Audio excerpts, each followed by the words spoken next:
Welcome to Ecomm Cowboy. This is D2C's daily show where we believe advertising is awesome, ignorance is expensive, and the American dream is alive and well on the wild web today. It is Monday, July 27th, 2026, in the year of our Lord. We're coming to you live in a living color from a beautiful yet undisclosed location hidden in the Austin, Texas hills. We're brought to you by Slash, Postscript, Rocked, After Sale, Sati, Proxima, Universal Ads, Tide, Trend Track, Rich Panel, Intelligems, North Beam, and Seguno. And boy, we got a banger of a show for you today. TikTok Shop is rolling out its Amazon Prime type offering. Is this going to be interesting enough for en masse adoption? We're going to get into it. Jordan Minard has left Instant Hydration. Where is he going next? I don't know, but methinks it's going to be big. Dream bigger, he says. Facebook is rolling out a dedicated marketplace app. Very interesting. And all of our re-commerce brethren rejoice. And Arizona State now offering a influencer degree with advanced podcasting as a up-and-coming course. We're going to have Ashley Overbeek, founder of Pearle, Caviar, Mike D'Elia, e-commerce manager over at Grüns, and Ethan Cohen, general manager at Proxima, in addition to, up here at front of show, Chase Mohseni, co-founder and CEO of CreativeOS. As always, I am joined by my partner in crime, Colin Dougherty. Colin, run inside this show! Oh, I sprinted to get here. You did. You sprinted so fast that you got a haircut along the way. I did. And I know, I feel so free. You're looking high and tight, and it's looking good. It's looking good. I don't know if Producer Jack gave us a rating yet. Producer Jack, what do you rate Colin's new haircut? Wow, 9. 9.8?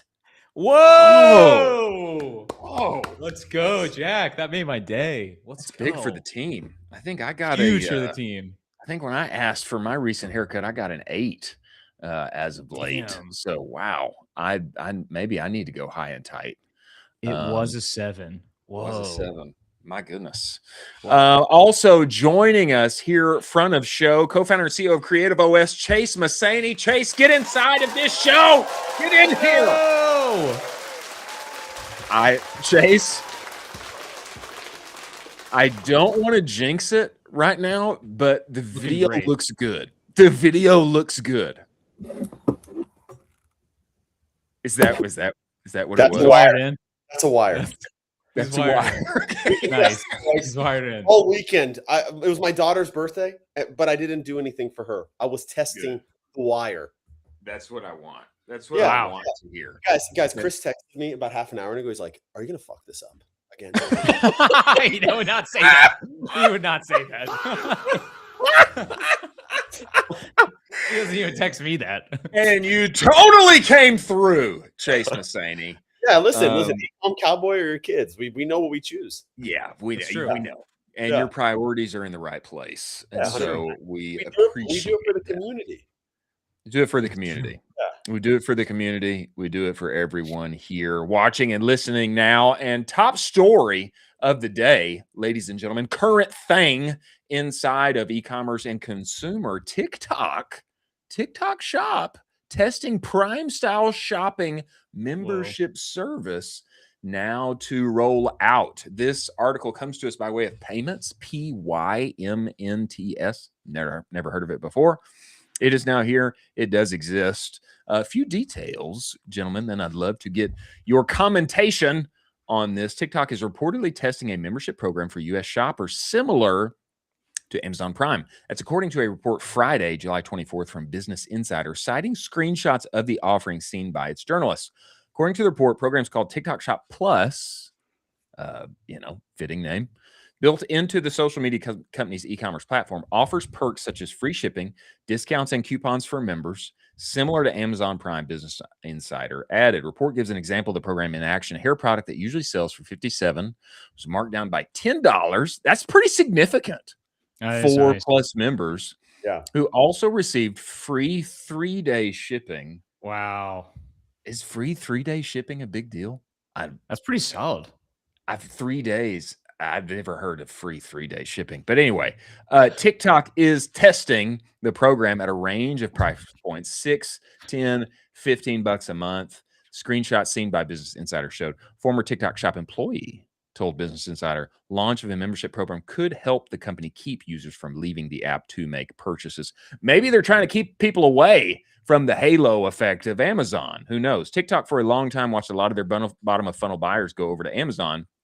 I think TikTok is really trying to squash that and capture as much of those final conversions as they can. Payments has contacted TikTok for comment, but has not gotten a reply yet. Starting here with you, Colin Dougherty. Thoughts on this, sir? Can TikTok's Prime test take a bite out of Amazon Prime? Your thoughts on this? I absolutely love this. I think this is a great little shot to Amazon. I know that you were kind of making fun of the 3-day shipping. I think it is a good kind of. You have to remember that like Amazon is basically based themselves on being the best logistics company in the entire world, and so it's going to take TikTok a little bit to build up to 2-day shipping, same-day shipping, and 1-day shipping. I think this is a great foothold to still be realistic with buyers while also offering a pretty nice service. I also really like the price point of kind of having this monthly service and then offering discounts on existing prices to kind of rationalize it a bit. I think this is a really great foottail into the next Amazon of the Gen Z generation. And I think that's what they're trying to be. And this is an opportunity to become that.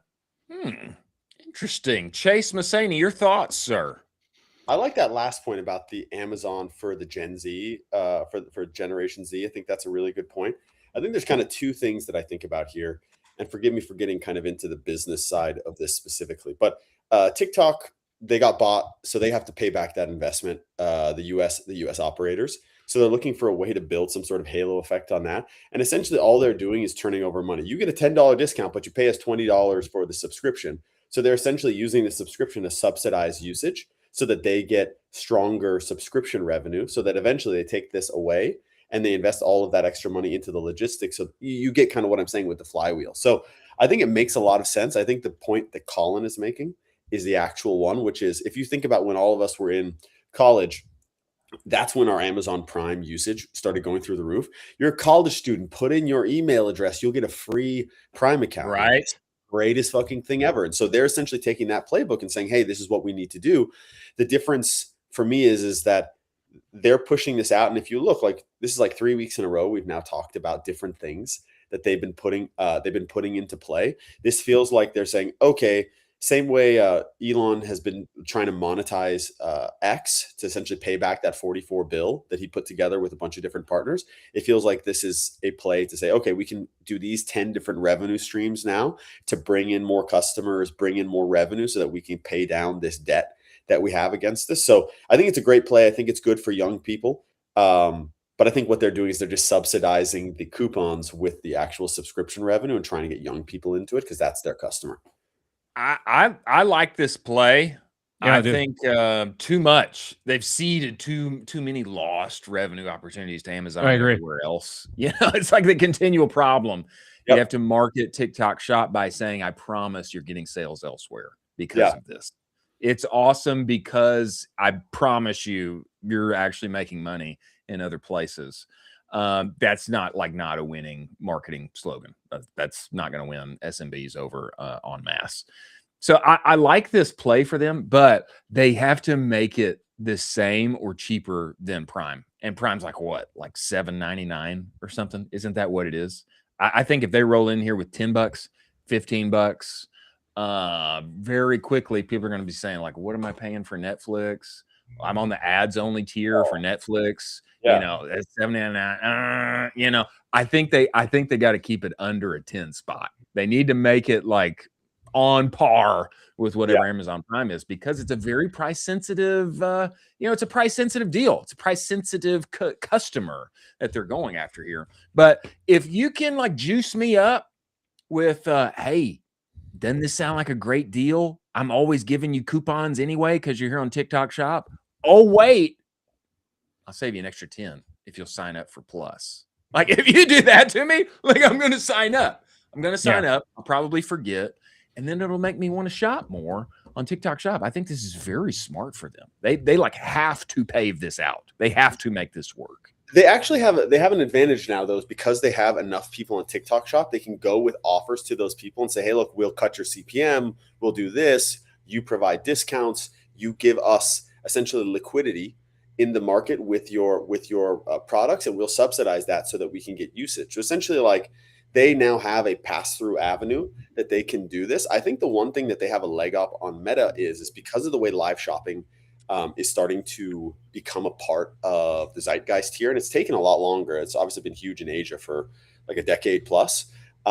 They're the place where that stuff is going to happen more than on Instagram or any of the kind of Meta platforms. So they have the opportunity to lean into this and do this kind of, say, sub $100 AOV live shopping Amazon type experience where they can take live shopping and Amazon and put it together. And then it's just logistics arm. So I think there's like, this, of all the things we've spoken about around TikTok doing, this actually feels like the most impactful thing that they can lean into. The challenge always on all of these things is how long will they stick with it? Like how big of a effort are they going to make on it? Because it's going to take longer to get people to lean into this because of just everyone is used to Amazon, right? This is kind of that, or now they're used to the Shop app. Like these are kind of the two places, maybe eBay. Like my wife shops a lot on Poshmark, right? For like vintage stuff. Like these are the places where they're used to. So she, for instance, she's used to like Poshmark throws an extra $7.95 on there. But she's like, well, but I'm getting this thing for this price. And if they go and they price shop very quickly because it's right in the like palm of their hand, they're like, well, dude, it's $2 cheaper and I'm going to get it tomorrow. Like, cool. Yeah. Cool ad, buddy. And so they're going to almost have to, I think that's one of the actual things. They're going to have to almost like geo-fence their product, which is like, hey, look, if you want to do this, we're going to give you better CPMs, better blah, blah, blah, better to all the thing. But you have to give us an exclusive for it to be on TikTok Shop. I think that actually might be an angle that they have, but you know, they have to do this. I completely agree. They have to. I think it's smart. Colin, I am as Chase is talking here, I am very interested to see if TikTok can become this like basically Amazon and whatnot had a baby. Like Amazon and whatnot have a baby in 2026. And what is it? It's like this new evolution of TikTok. Like, do you think like this is possible? Like, I would love it. I would love it if they could actually do this thing and make it happen. And like become this wonderful like mashup of live selling plus great deals plus entertaining content. It's like the most entertaining thing like that exists is the TikTok algo. I mean, it just numbs your brain. Like it's so good. Makes you smooth brain, you know? I mean, it's like, so you don't even know what you watch. You just show up. That's 3 hours later. I spent $50. I don't know what's coming. And it was awesome. Do you think they can become a kind of a mashup of Amazon and whatnot? Yeah, I think that's going to be their goal right now. And the team over at TikTok is absolutely dialed in from an execution standpoint. I'm 99% sure the team still works a 996 for their working hours, which is pretty bananas. They took that over from the ByteDance team. And so they live that in the United States pretty aggressively. It's very imbued into the culture there too. If you talk to some folks at TikTok, it is very much a work hard, play hard type of environment. And then after that, you work even harder. And so I could see them pulling this off. I'm just, I hope they do it. I really hope they do it. I hope they do it because it'll be very interesting. And I think winsome and good for e-commerce, for Amazon to have a real challenger and for live selling to become, you know, more and more a thing that I have a growing, budding love relationship with. Anytime somebody mentions live selling, I am like, you know, I'm into it. I'm into it. He loves it. Moving forward, gentlemen, to our stories of the day, we're going to have a word from our sponsors, and I'm going to get a little hydration here. Man. A little fast pickle hydration so as we do. Like so aggressive. A word from our sponsors over at Seguno. Play it for us, producer Jack. Hi. Seguno is the only marketing suite that lives entirely inside of Shopify. What's that mean, Chris? Your emails, your pop-ups, your banners, your reviews, it's all there where you already work and play every day. And it means that you don't have to seed your trust to big email. That's over-attributed data. With Seguno, your Shopify data is the email data. It's a big reason why they won the 2024 Shopify Build App of the Year. One-click automations, actual humans that can help you build for lean teams with big aspirations. Go get the advanced Shopify segmentation playbook at the URL scrolling across the screen. You get a free trial of the platform. Tell them Colin I sent you. It will extend that free trial to 30 days. Many thanks for Seguno being part of this show. I just have to say,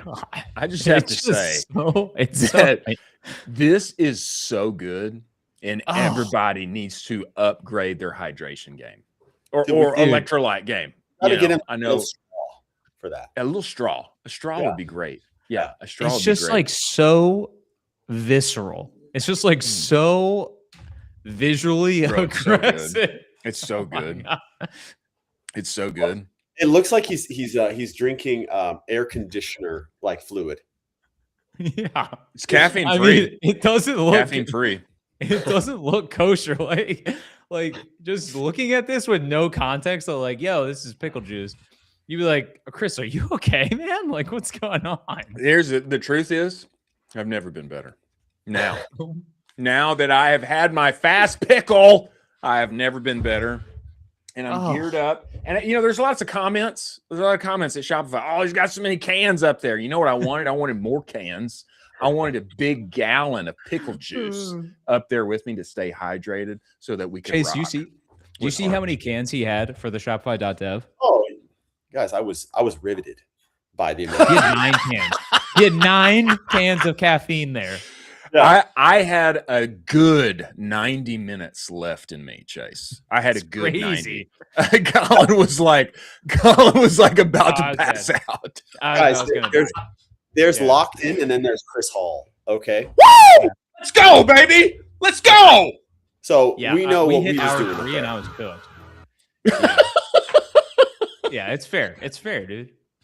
Moving forward here, gents, stories of the day. Top story of the day. This came out yesterday or Saturday. Jordan Minard leaving Instant Hydration. This was a big story. It's a big story. Yeah. One of the highest growing, fastest growing brands inside of our space. A true OG among us. Jordan says this: I have officially left Instant Hydration. I'm so grateful for my co-founder, Zach. Building this brand into a national 9-figure brand in 2 years was the most fun ride of my life thus far. Crazy. However, I know God has a bigger calling for me to walk into, and though it's horrifying, I walk by faith, not by sight. This next phase is going to be bigger than anything you ever thought possible. The other day, someone asked me what I wanted to be when I grew up when I was a kid. I said an MLB player. Turns out I was junior college at best. They asked me if you could go back and tell little Jordan anything, what would it be? I said, think bigger. If you're reading this, I'm telling you that. Think bigger. Jesus is king once, always, now, forevermore. And Jordan is moving on. This was like a huge play on their end. You can bring us back, producer Jack. Comments are full of, congratulations, what an awesome job done. And for sure, to enter the hydration space and then just say, natty cack, whatever it takes. We're going to build the business to make money off of the customer, and we're going to get them in here, and we are going to make this thing work. And then to reach 9 figures in 2 years, bananas in such a competitive space. An incredible job.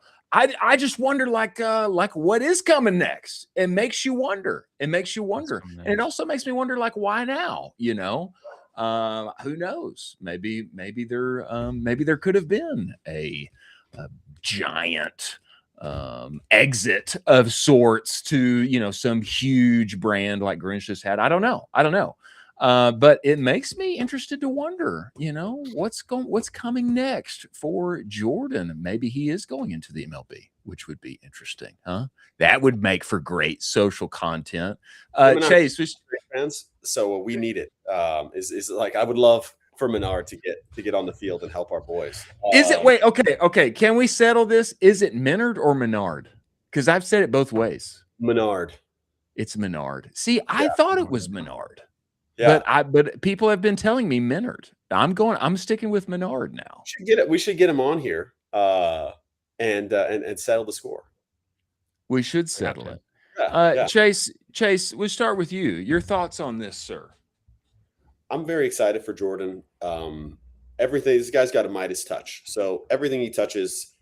One thing that I love about Jordan specifically is he believes no matter what, right? And so if he has conviction around doing this, then I know that the next thing that he does, which I can neither confirm nor deny that I know what it is, Wow.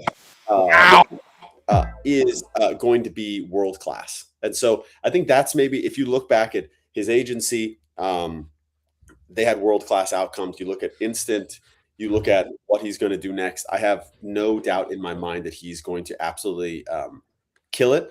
He is. He's also just a great human being, and always helps anyone that he possibly can. So I'm really excited about this. If you've tried, by the way, Instant Hydration, he developed the product. It's actually an insanely good. It's an insanely good product, and I think he's going to do. I think he's going to do incredible work. So yes, it's big. I'm rooting for Instant Hydration, so he gets his bag, but also like not as much as I was while he was there. I'm excited. I'm excited to see it, but it's a new chess piece on the board for another big play. But no matter what, he's going to win, and that's for two reasons. First, because he's an incredible operator and builder. Second, because he has the right attitude about all of this stuff. So I'm excited. Yeah, it sounds like Chase knows what's going on. That's what it sounds like. I just I don't know. You get that feeling, Colin Dougherty? I mean, I feel like Chase may know a thing or two here. I have no clue where he's going, but I'm excited to see where he goes. And it's extremely hard to do what he did in the space that he operated in. And so it's going to be insane. I mean, to say that you're going to do something bigger than scale up a 9-figure brand, it's like, okay, what else is there? What are you scaling up to? I'm super excited to see this. I'm super excited to see what he announces. I would love to have him on the show to talk about it when he decides to announce it. It is an incredible accomplishment. I've done this in 2 years. I've done it, but I wasn't starting from zero, and it wasn't mine. So it is a horse of a different color. I mean, to start from zero, and for it to be your thing, and not somebody else's thing. Gosh, I mean, it's just wow.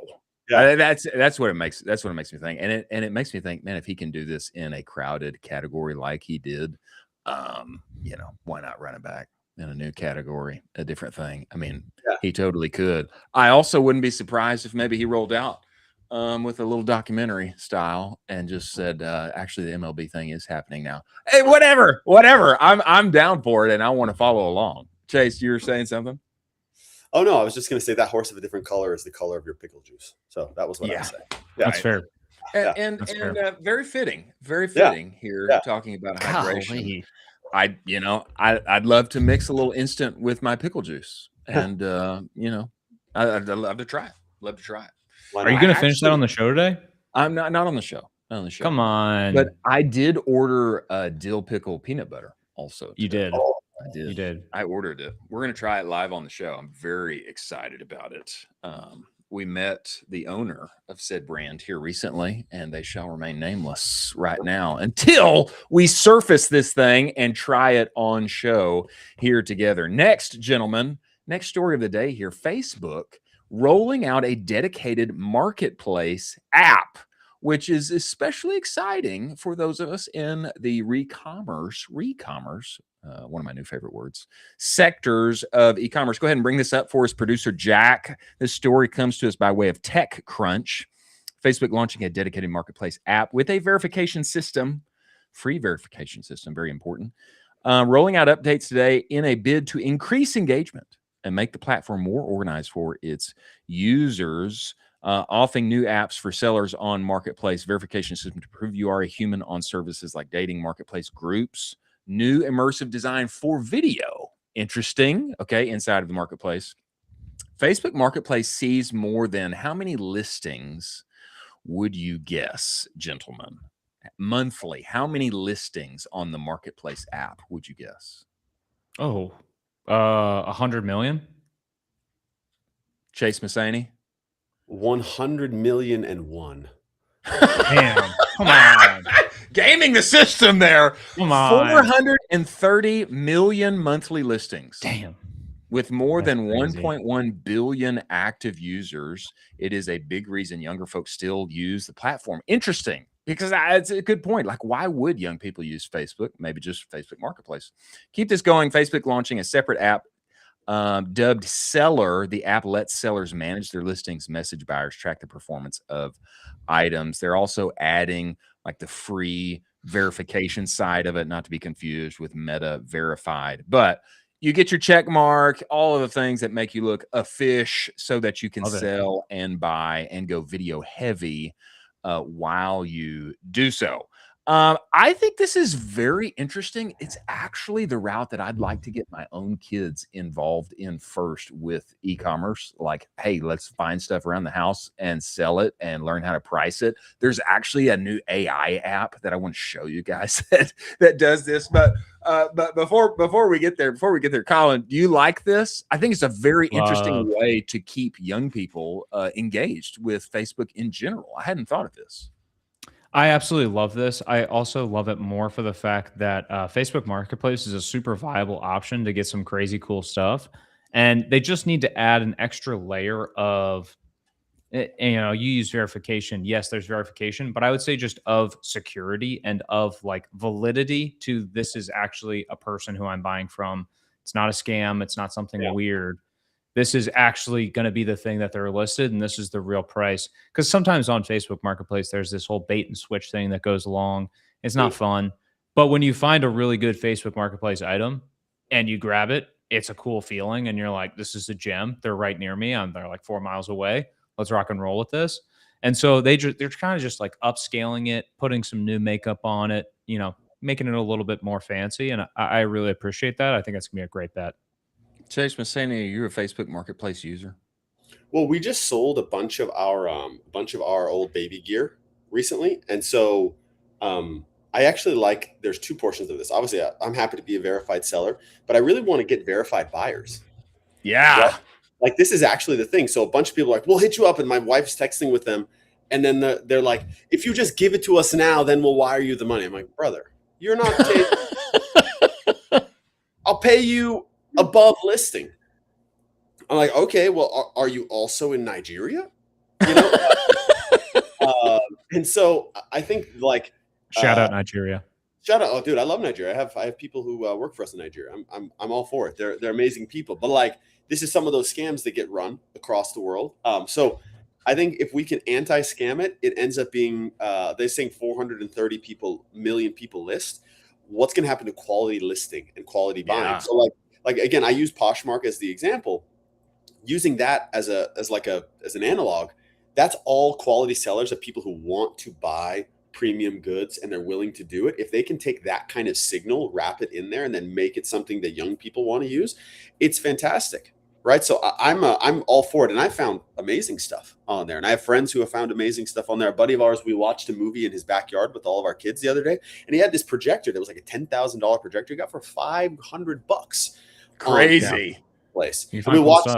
Oh, it was sweet. It was sweet. Yeah. So I think it's fantastic. And Meta has to do as much as they possibly can to pull young people in, because Facebook is a place for 72-year-olds to like. It's a place AI, for olds, man. AI. My dad showed me a video this week. He was at our house while in between when I was fixing this wire here, and he was showing me an AI video of all the old presidents talking about the new president. He's like, isn't this amazing? And I'm like, where did you find this? He's like, it was on my Facebook feed, but he said it in an accent. Oh gosh. So yeah, I think this is a great play for kids. Yeah. Wow. The main thing, I love the get great stuff for a good deal type thing. The main thing that I worry about is, if this happens and this goes down, am I going to die? Like, am I going to see this person and then we get there and then they stab me in the chest?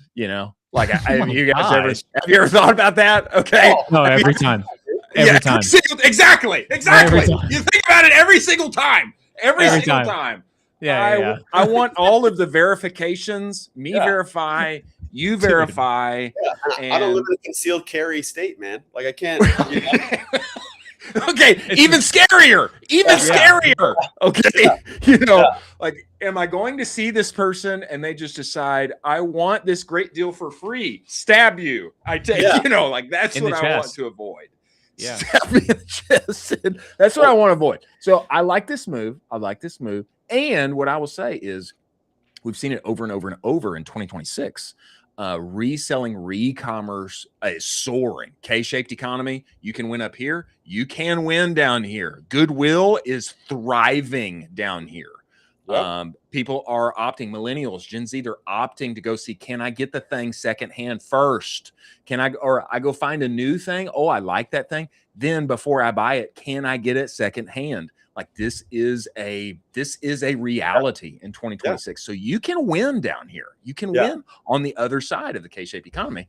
And I think this is going to be interesting. I say this all the time, and I fully believe it. There are highly capable, incredible marketers out there that are stuck somewhere in the middle of their org that could, I just believe, could do a great job stepping out into re-commerce and, finding their footing, and then eventually build a brand on top of that. Beyond that, Snagged is a great example. Hat brand that was here in Austin, eventually moved to Denver. This very thing happened. They built a legitimate business, re-commerce, vintage hats. Eventually, now they make their own hats in addition to all of their great finds, and they're winning on the internet. I think this is great. I think it's good for e-commerce, and I think there's some legit marketers who can get in here and win for themselves on the way.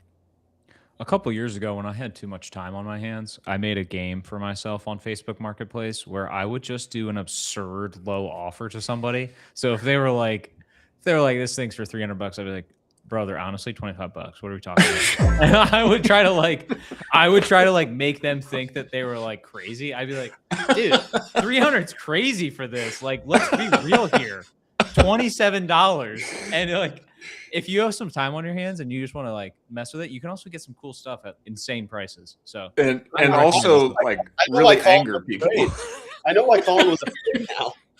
Of all the people that he was offering like $27 for a $300 product. Yeah, man. I'm like, hey, I'm available to come pick this up now. And then you text on the way, hey, by the way, I was thinking 27 instead of 300. It's a good deal before. Just drop a pin. Tell me where you are. I'll meet you. Exactly. It's so fun. Exactly. Okay, last story of the day here. We'll save Coke's Marlboro rebrand here for a later date. But Arizona State now has an influencer degree. Okay. And there's one or two ways to take this. Okay. It's either a massive waste of time, or it could be like the most valuable degree there. I mean, it could be, ladies and gentlemen. This tweet comes to us by way of Short Squeeze News. Breaking: Arizona State University is launching a content creation, quote, influencer undergraduate major. Major will sit within ASU School of Journalism and Mass Communication. Students will analyze performance metrics and strategies. Graduation requirement is a semester-long capstone where students will pick a platform, TikTok, Instagram, and grow an audience and digital brand. Okay, we have more here, but I just want to say, like, we need to talk about this from the top. Okay, I know this is like, hey, you're throwing your money away. Like, you can do this for free. Okay, all the things. But actually getting a degree and being forced to build an audience in some niche on some platform, this like may be the most valuable thing you can get out of college in 2026. I mean, being forced to go on there, yap on the internet, find a way, build an actual audience. It is your grade. It is necessary for you to leave this university with a diploma. I think this might sneakily be like one of the most valuable things like a college student can get out of their university experience. Chase Mohseni, we start with you. Agree, disagree? So if I have a really strong reaction to something like that, I generally know this is me being like in my get off my lawn era of my life. And so I don't think that I'm right, by the way. Speaking as someone who has like a semi-useless degree in screenwriting, this feels like something that you can monetize and essentially like have for a long period of time. So I think that it's really valuable. I guess the question is just going to be who's teaching it. If it's going to be professors who don't know anything about this, then I think it's useless.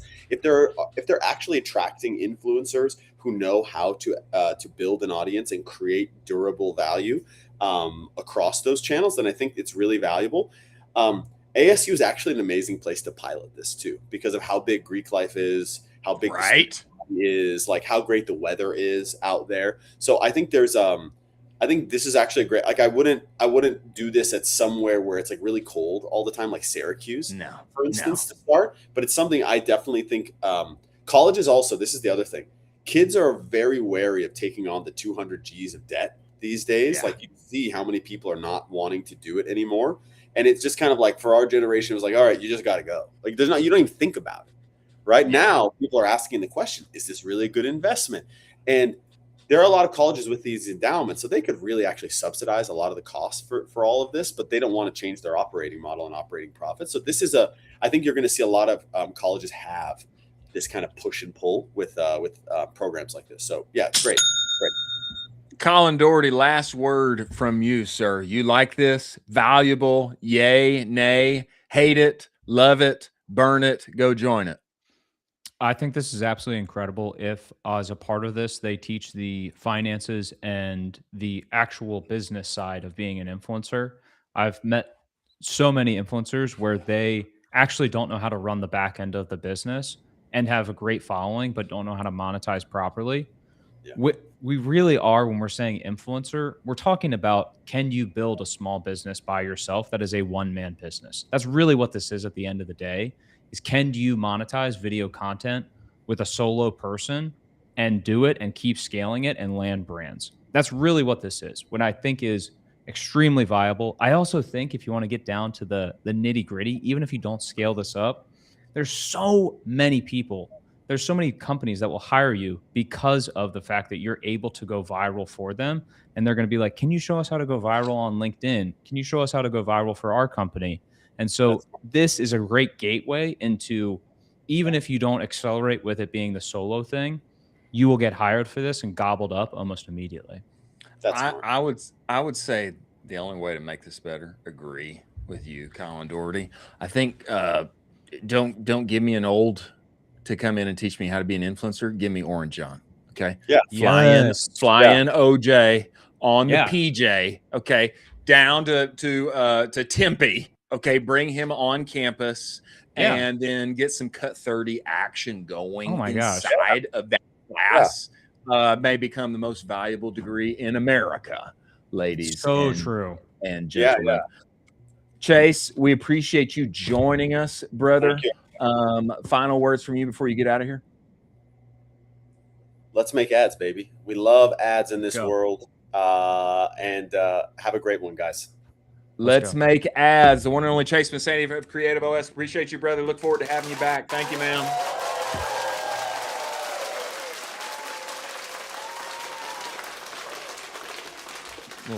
Little fast pickle.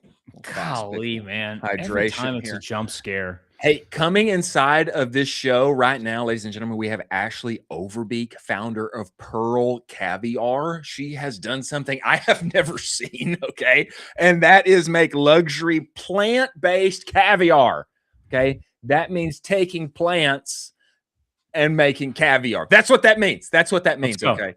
And she's been featured like everywhere, okay? I think Alex Earl featured her, okay, in addition to like Harvard. Okay. And like the Wall Street Journal and everywhere else. Okay. Before she comes inside of this show, a word from our sponsors over at Trend Track. Play it for us, producer Jack. Ladies and gentlemen, if you Want to know what's really working right now, not what worked 6 months ago, but what's actually scaling on the market today. TrendTrack gives you full access to the marketing playbook of any brand in the world. From every Meta, Google, TikTok ad they run to every email newsletter they send their customers, your direct competitors, the biggest players on the market is all there. All the market data centralized in one place, refreshed every 24 hours. Go to trendtrack.io and get hooked up with them today. Know what's actually working on the internet. Many thanks for TrendTrack being part of the show. Whoa. Coming inside of this show right now, Ashley Overbeek, she has reimagined the world's most exclusive delicacies in a way that doesn't harm sturgeon, which is the most endangered group of fish on the planet. And now with chefs, culinary scientists, etc., I think everybody who has tasted and tried is blowing it up and loving it. She comes by way, I believe she actually got her MBA at HBS. I think. Ooh. I could be wrong on this. But we need to bring her inside of this show and talk about how she is winning on the interwebs. Everybody welcome Ashley Overbeek. Get in here, Ash. Hello. Hi. I'm here to answer all of your questions about whether I went to business school or not. Oh, Ashley, we appreciate you making the time to join us. Welcome to the show. Oh my gosh, I'm so excited to be here. I should have brought my cowboy hat. If you had a cowboy hat, that would just be like extra points for you. Hey, I would love if you would just like start from the beginning. Ashley, how did you get this idea? When I saw on Twitter, I saw like there is a such thing as plant-based caviar. I was like, okay, like who made this thing? Where did it come from? Give us the origin story of this, if you would. Oh my gosh. Okay, so we'll go way back. I'll go way back for you. I grew up in a family that loves cooking. My mom's first career was a food scientist. So, wow. I mean, already from the gate, I was like interested in food and food science. And then I went to Stanford and I concentrated in sustainable food and agriculture. Again, like super interested in food, but never thought it could be a career. I was like, this is just a hobby that I do in my free time. And so I cut my teeth in the luxury world. I worked at LVMH and then McKinsey's apparel, fashion, and luxury group. We should actually, there's like a whole segment, I feel like, on all these people that work at McKinsey that now founded food brands. Like I'm recently discovering this and I'm like, whoa, here I was thinking I was unique. And then I worked at Gagosian, which is a contemporary art gallery. And so I did a lot of things, but some of that was event planning. And so, I think that there's lots of levers you can use to make an event feel special, but like nothing beats when the little tin comes out and it's going to be a special occasion. Yes, you know how to do it. We actually have in our packaging a little like how to open the tin. But clearly I'm among experts. Yeah, right. Actually, I think I've had like caviar, like I think I can count it on one hand, But I totally agree with you. You're at an event, it's upscale, fancy, luxurious, and then the caviar comes by, and then I'm like, oh gosh, like I am really here among the world's elite, look at what we're passing around. But I mean, it just has a lot of history. I mean, I love the tradition of it. I love how it looks, it tastes. I think the spoon is so fun. I think it just comes with a lot of like ceremonial weight. And so I saw some videos about how caviar was harvested and I was like, I wonder if you could do this without fish. And so I started like recipe developing in my kitchen in business school. And then I started working with a local chef and then I fundraised and then was able to partner with like a fantastic team of culinary scientists. They like formerly Noma and Momofuku and stuff. And we did over 50 rounds of iteration on this. We built the machines that make the product from scratch. It was so like the first machine I used was a boba machine, like a popping boba machine. Yeah. Let's go. Yeah.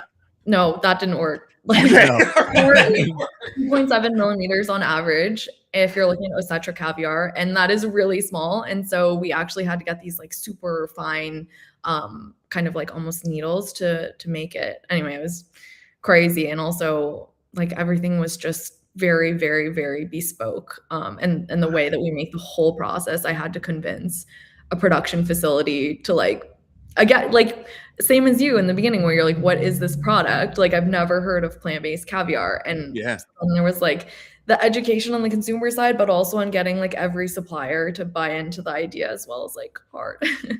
Wow. Actually, as you're going through those iterations, I mean, caviar buyers kind of expect like a specific kind of pop, brine, like a mouthfeel to it. Like, what was the hardest part during all of those iterations to kind of like replicate? Oh my gosh. So it's almost this like interdisciplinarity, maybe is the word of it, but just that none of these sensory elements operate in a vacuum. So like if you want to change the size of it, that's going to affect the taste because you're thinking about the ratio of the outer membrane to the inner membrane or the inner liquid, which is more flavorful. And then when you're actually through the process of we wanted this like soft kind of like burst. It's not a pop, it's like a soft.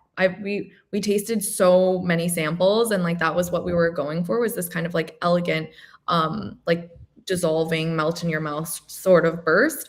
And so like in order to do that, we have to do a process that's very proprietary, but color kind of gets stripped from the Pearle. So then like how do you think about color? And caviar isn't completely uniform in color, right? There's a gradient. And so like how do you think about making a product that not every pearl looks identically the same color? Anyway, every time we did one thing, it would have a knock-on effect to change like 5 other sensory details.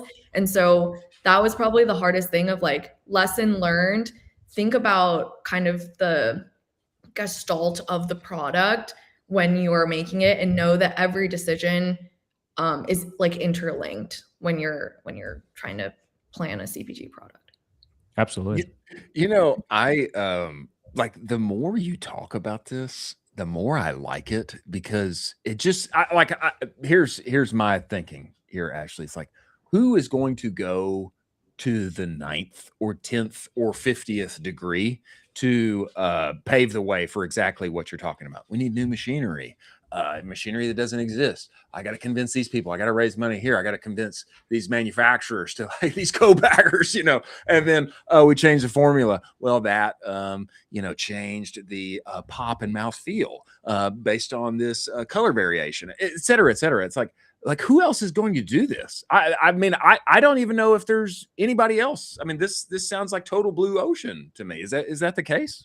I think that like no one has done the amount of research and development. And I'm like, you know, you think about moats in CPG, I always will believe like brand first is like the moat. I mean, we have these tins that we like. Beautiful. Let me show you. This is the caviar. So it like fits. We designed this and it's custom and like the tin fits inside. Wild.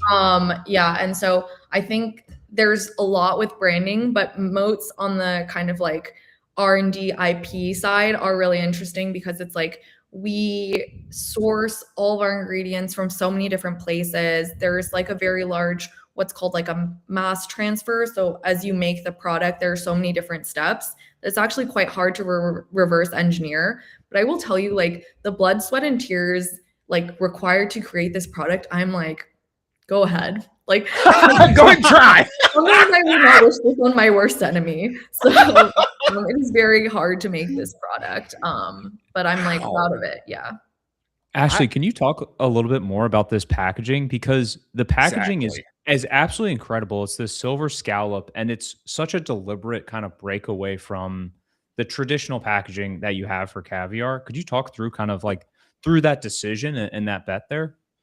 Yeah. I mean, I think it's like, okay, there's this Venn diagram that I picture where it's like one side is the food science, right? Product has to taste good first and foremost. Then on the other side, there's like branding and almost like this like ego expressiveness. I mean, you have grocery stores like Meadow Lane, Happier, Erewhon, where it's like people are starting to form their identity based on things that they're consuming to eat. And like I work in fashion, right? And like that was always just par for the course, that was like how you relate to the customer on a luxury level is like, who is this person that they resonate with or they see themselves as, and same with art.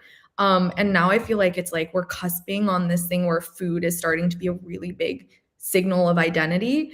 And so I was just like, how can I lean on all of my experience in luxury to like bring this into the space? And it means like spending money on the packaging to make it look really, really special. And I think like pretty visually iconic at this point. So that was like one thing with the packaging. And the other thing was, you know, I go to the grocery store and I see all these like amazing food products, but it's very like brightly colored sans serif fonts. And I was just like, how do we make this product feel like almost like a piece of architecture in your home? Like, how do you make it feel more timeless? And so, I don't know, I just drew on a bunch of different inspirations from like flea markets in Paris to like the Met and things like that. I always go and like take photos of all of the decorative arts anytime I go somewhere and like send them. Yeah, I have a whole folder. Love that. Actually, this feels to me like if I was watching Great Gatsby, and like I could like see Leo like walking out, and he's like, you know what I'm saying? Like he's presenting it to Daisy. He's like presenting it to Daisy. Like it just it looks like it fits in that era. I'm like bougie New York City, 1920, whatever. And it looks like it belongs there. Yeah, I mean. This is like it does got like an iconic type thing. Can you show us again? I want people to see this because I've been looking at it here on the website. But the way the tins like fit inside this thing, this is beautiful. It looks like it's from Paris in the 1920s or something. Thanks. It was a lot of thought about how to do it and everything. And, you know, I think like the product is new and you're so right that it's new. And so there's like an interesting question about when you're going into like a pretty big white space, is like education or how does the customer understand it? And it's like, for me, I found that people are so well-versed in this idea of the functional niche of caviar. So just like how to engage with it and how to serve it. And so how do we create a whole new product, but keep some of the traditions around it familiar? And so that's why like our tins, these are the actual tins themselves. These we have made in France from the same factory that makes some of the biggest names in caviar. And it's like so easy for people to understand when they see a tin like this, that this is something that's going to look like caviar versus, you know, a glass jar or a cardboard box or something. I dig it so much. Okay, now tell me about this. I'm just for sure. This first time we've talked, but I am for sure that you are some kind of marketer. Actually, I'm convinced because I get on your website here and you've been featured like everywhere. Okay. You've been featured Wall Street Journal, Alex Earl. Okay. Like I don't know if these are just like all of your friends that you already had and connections actually, but like to get featured in all of these places is kind of bananas. Like tell me about like getting the word out and getting featured in all these places. Like what does that look like for you?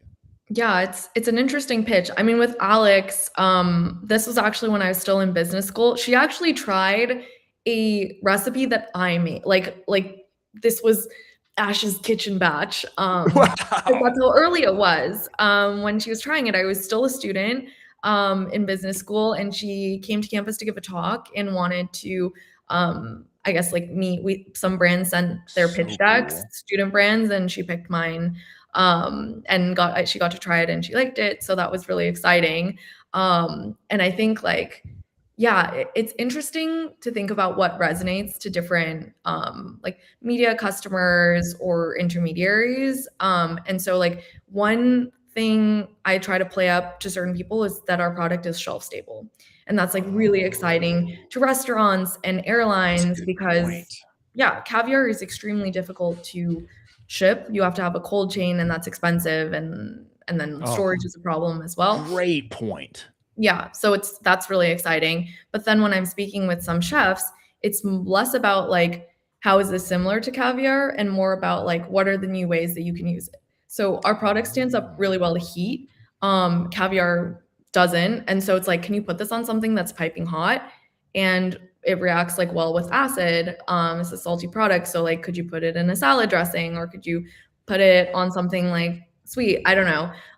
It's a lot interesting. stronger as well. So like, how can you use it in a mixture in a way you can't use caviar? And so that's exciting for chefs. There's the exciting thing for like business, people in the business side and the logistics side. And then like it tastes good. A lot of people who don't like the taste of caviar like our product They're like because yours. yeah, I mean, it's like, our ingredients are like seaweed tamari, which is a gluten-free soy sauce, tomato. And so Yeah. it's just like super umami. And I don't know, people seem to really like it. Also, random Ashley. demographic, pregnant women. Oh, really? I didn't even think of that. Huge. I know. I didn't even think of that either. That's Oh, massive. that's a great point. Wow. That's a great point. I mean, Ashley, you just talked about a bunch of different demographics like pregnant women, businesses, chefs. You also have the influencer piece. Which of these pieces are you most excited about for the back half of the year? I think I'm really excited. So I see restaurants as amazing partnerships. Like back to this whole thing about, introducing a new product. I think there's a degree of trust, and that's like with kind of key opinion leaders. So restaurants are a really great example. We're working with a couple. Totally. And then also I have found, this is a really interesting piece, is that I care so much less about people's follower count and so much more about the degree of enthusiasm in which they talk about the product. So, I mean, I've had people post that have like, millions or 500,000 followers, and like they're excited and they post kind of an aesthetic photo of the product. But where I really see a huge uptick in sales is when someone posted like, I tried this and I ate the entire tin in one sitting, and it's like, we're in this age where like testimonials really matter. And so like, that's kind of like, how do you build trust? I think it's those two avenues. And then in terms of what I'm really excited for like sales is because back to the shelf stability point, we can ship our product. And so I get this like amazing opportunity to connect directly with my customers. And I think with retail, you have to be ready to fulfill massive orders and not have any stock outs. We sold out of our product in 48 hours, and that was like with zero paid marketing. And that was like D2C, right? And I'm like, a sellout is great, but it's also like, I would love to have enough supply to meet all of the demand. And so, yeah, I'm like very excited to keep D2C going strong. Wow. For sure. Ashley, Wow. incredible. Absolutely incredible. Sell out in 48 hours. Like that No paid is marketing. Like, No paid marketing. Exciting. No paid marketing. That's and then I had to take a train to my manufacturer to go make more product at like wow. The joys, the fun. The shelf stability and the chef piece just seems so interesting to me.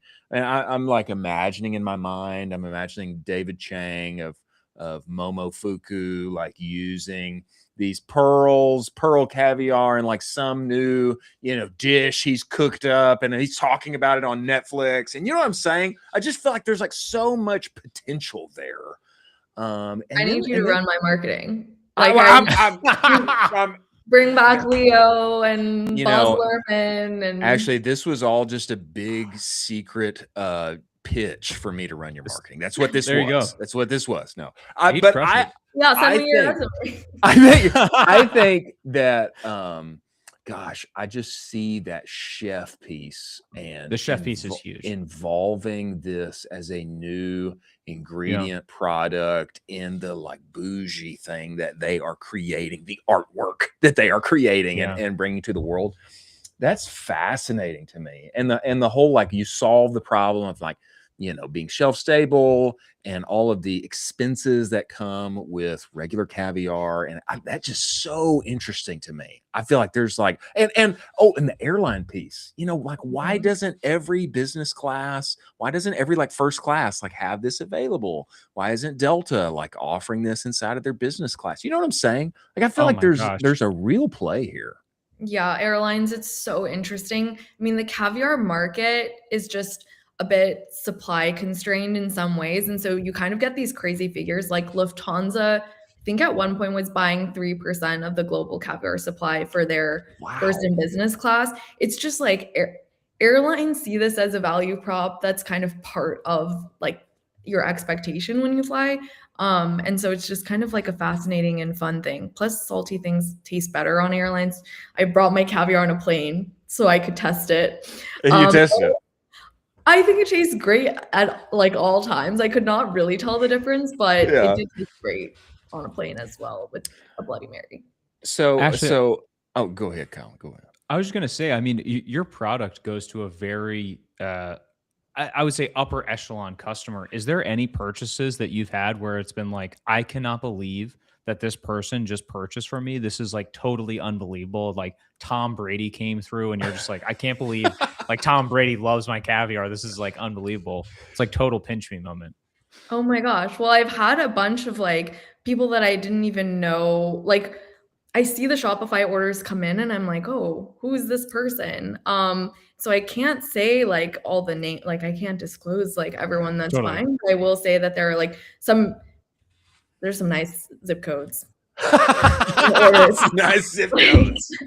Let's go.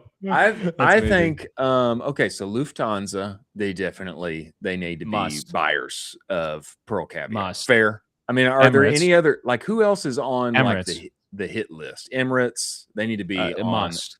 Who Emirates else is like a said, must on this list? It's really interesting. I mean, like launching a brand from business school was, I think, quite an interesting thing, because if I had thought more seriously about doing this maybe a year earlier, I would have met even more of the speakers that came to campus. But I did meet like Ed Bastian, who's the CEO of Delta and stuff, and he tried my caviar. That was actually a crazy story because he had a bodyguard and he was like, don't eat anything that like you don't know. He was like, don't eat it anyway. So yeah, it's just like a really fun thing. Airlines for sure.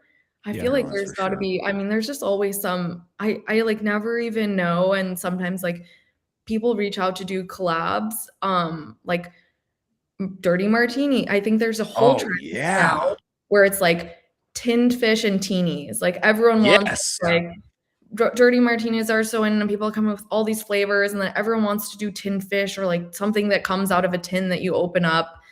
It's really interesting actually when you think about like, so I don't see my product obviously like a condiment. It exists in its own kind of additional category, but like if you take condiments as an example, or like sauces, it's like you have cooking sauces and then you have like table sauces. So table sauce, like your chili crisp, oil, like your ketchup, and then a cooking sauce is maybe like a miso or something. And cooking sauces have such a lower adoption rate because it requires, people think it requires more knowledge to use the product. And then you have like table sauces where people are like, I don't need a kitchen. I can just put this on top of whatever I'm eating already, which caviar goes so well with so many things that like, I think hotel mini bars is like a great example. Like great point. And so I don't know, it's just like exciting because sometimes I'm like, well, I really didn't think of that, but someone somewhere saw the product and thought of it, which I'm like, thank you. I think a home run location, because it's so occasion driven pushed, would be wedding dress shopping, because people are already celebrating and having champagne there, and just a nice little pop open. And we actually have something blue, so that was like a. Hey, there we go. Let's go. Ashley, that's incredible. Okay. Lufthansa, Delta, Emirates. We need like big, glorious hotel chains, luxury hotel chains. And the mini bar needs to be there. This is awesome and incredible. Tell us this, Ashley. Where can people find you, follow you? Of course, Pearle Caviar, Pearle with an E at the end, pearlecaviar.com. Everybody should go and buy there. Where can people follow you, stay up to date, and push forward with you the world's best vegan caviar? Yeah, I mean, website is great. We'll have the stockist page with our where you can buy it in person. We're having a pop-up in the Hamptons this summer. If anyone will be there on August 15th, we're doing a creme fraiche gelato cart topped with caviar and salted potato chips. So that I think will, another weird and wacky combination of foods, but hopefully it tastes good. Yeah. Incredible. I know it will. Ashley, we appreciate you making the time to join us. We're going to cut this up and we're going to tag the CEO of Delta, and we're going to tag Lufthansa and David Chang from Momofuku. This belongs in whatever his next there. Netflix thing is. And we appreciate you making the time to join us. Look forward to having you back. Thanks, Ashley. Thanks for being my marketers. And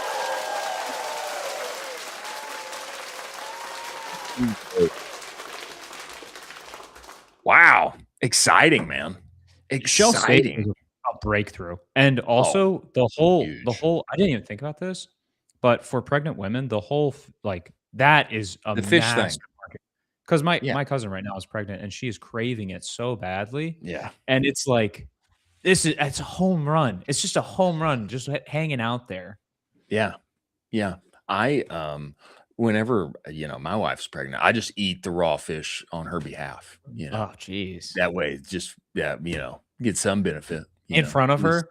At least somebody's enjoying. That's a joke. In front of her? That's a joke. Wow. That's a joke. Wow. Please, you're an no animal. Comments, no hate mail, please. But it is a great point about pregnant women. The shelf stable piece, huge. Like this seems to be like a no-brainer for hotels, mini bars, the like fancy on the airline, business class, first class, being able to offer that while not having to go through like all of the rigmarole of having like a typical Caviar offering with the cold storage, blah, blah, blah, blah, blah. I mean, it just sounds like a no-brainer. Sounds like a total no-brainer. 100%. This seems like a grand slam. Excited for her and to keep growing in D2C, selling out within 48 hours of launch, no paid marketing, etc. Man, big potential to come for her. Moving forward, we have the one and only Mike D'Elia, senior e-commerce manager over at Grüns. If you haven't heard of them, ladies and gentlemen, right here, Grüns, greens in a gummy that somebody and everybody wants to pay gazillion dollars for and have already. We must bring him inside of the show before he comes, ladies and gentlemen. A word from our sponsors over at Rich Panel and Rocked After Sale. Play it, Jack. If you're getting 5,000 orders a month and you can sprinkle in $3 to $4 extra on each one of those without touching your ads, wouldn't that be nice? Yeah, it would. That's what brands like Olakai, Cozy Earth, Groove Life are doing with Rocked After Sale every single day by adding post-purchase upsells and downsells from the cart through the thank you page and then stacking an extra 30 to 50 cents just by showing offers from Disney Plus, HelloFresh, Venmo, etc. It's high margin revenue straight to your bottom line. You can be live in minutes. Go to aftersale.com/offers. Truly a no-brainer. Many thanks for Rocked After Sale being part of the show. Your CX team is buried in repeat tickets that are costing you money. Rich Panel is the AI help desk that fixes this massive headache and automates 70 to 80% of your interactions. You're only responsible for the exceptions. Your team of Rich Panel AI agents has got you on the rest end to end. If you're paying humans $2 to $10 per ticket, you need to see what 30 cents feels like. Ridge did this, cut their cost per ticket by 70%, save $500,000, and 50% autonomous resolution in 30 days guaranteed, or your money back. Go to richpanel.com, book your demo today. Many thanks for Rich Panel being part of the show.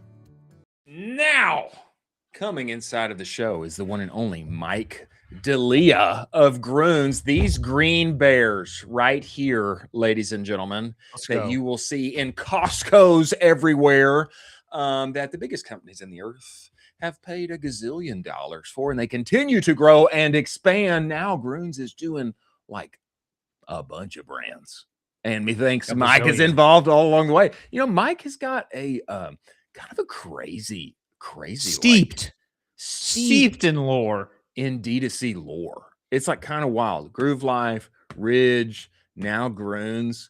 I'm kind of like starting to think, like, if you want a gigantic exit, you just get Mike in, and then that's kind of like baked in, Yeah, he pushes uppers up and to the right. That's what he does. Yeah, it's like, I want to make millions of dollars, and I want the biggest companies on the earth to pay a gazillion for it.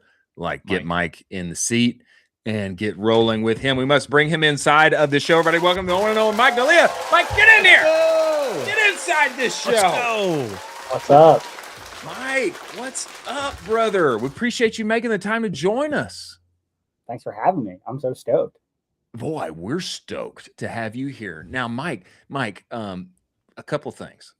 First off, I love the shirt. You and Colin are very synced up right now. Let's go. Number 2, hat. Awesome. Number 3, the Grüns hat. stash. The stash. Thank you. Much respect to the stash. But give us a little background on you, Mike. It seems like everywhere you stop in your career, brother, is just banger after banger, and all of those companies go up and to the right. Give us a little lore on you, some more details on this. Just right place, right time, you know? No, I've honestly just been super lucky in my career, even though I was like kind of just getting started. It kind of all started at Ridge. The guys, Connor and Sean, took a chance on some kid out of college who was selling t-shirts on a spring store for their satire paper in college. And I was like, yeah, I know Ecom. Let's go, baby. And that was it, kind of off to the races. Just like worked really, really hard and fell in love with just D2C in general. I think everyone in D2C or adjacent just doesn't have a lot of patience, and I don't have one, and I don't have a lot of patience. And that's because of like the instant gratification we get. Like we put an ad out or a test out into the ether, and we just kind of sit and refresh and continue to look at that performance. And I just feel like you don't get that in other industries. So I kept wanting to chase that feeling. So that's what led me to Grüns. So yeah, dopamine. I absolutely love that. Plus the Shopify ding that you hear every time, just more money. I mean, there it is. Was waiting for that. Nice. Mike, you've been to multiple places at this point. You've gone to Ridge, Groove Life, Grüns. You know, that's different categories entirely. What actually transfers over from those different brands, and then what do you have to kind of like relearn every time you get in the saddle? Yeah. With being like a Shopify operator, just in general, I think you have to just have your finger on the pulse of like SaaS and how that changes, like literally impacts your job. So staying at the pulse on like the cutting edge of technology is really, really important. Listening to shows like you guys and just like going in and like playing with apps and being like generally curious. Heck yeah. So staying informed. So I'd say that's like what stays constant. It's just like that kind of hunger of like, okay, like how is the thing that I use every day, like how is it changing? How is it going to impact the business I'm in? And like what's out there to learn? Like AI, like didn't catch me by surprise. Not saying that like I'm not learning every day, but it's like, yeah, like you know this is coming. You see how like technology is changing in your everyday, and like you can prepare for it. So I would say don't lose that. And that's like really what's transferred very well. Of course, like systems knowledge as well, just like knowing how things work. Like, oh, they move like files under content or content under files now. Like just knowing like those little things like are really helpful as you get into like higher up positions. What changed? The biggest thing that changed, like to rewire your brain, is going from like a high AOV profitable on first purchase catalog brand to a company that sells one product and profitable on first purchase anymore. Because now you're running like NCAC to LTV equations to kind of like prove out if different tests are working or not, which is just so different than profitable on first order optimizing for like AOV. So that's like the biggest thing that kind of broke my brain. And even today, it's like, oh yeah, am I thinking about this right? Like, are we actually like making it up on the long tail? Can the dip in conversion rate actually, does the percent in subscription orders make up the dip in conversion rate? Like running all of those with mini equations in your head when looking at tests is just way more complicated than how it used to be selling wallets. Wow. Okay, this exactly what you just described, Mike. Yeah, exactly like the biggest mind warp for me. I've always been in catalog type brand.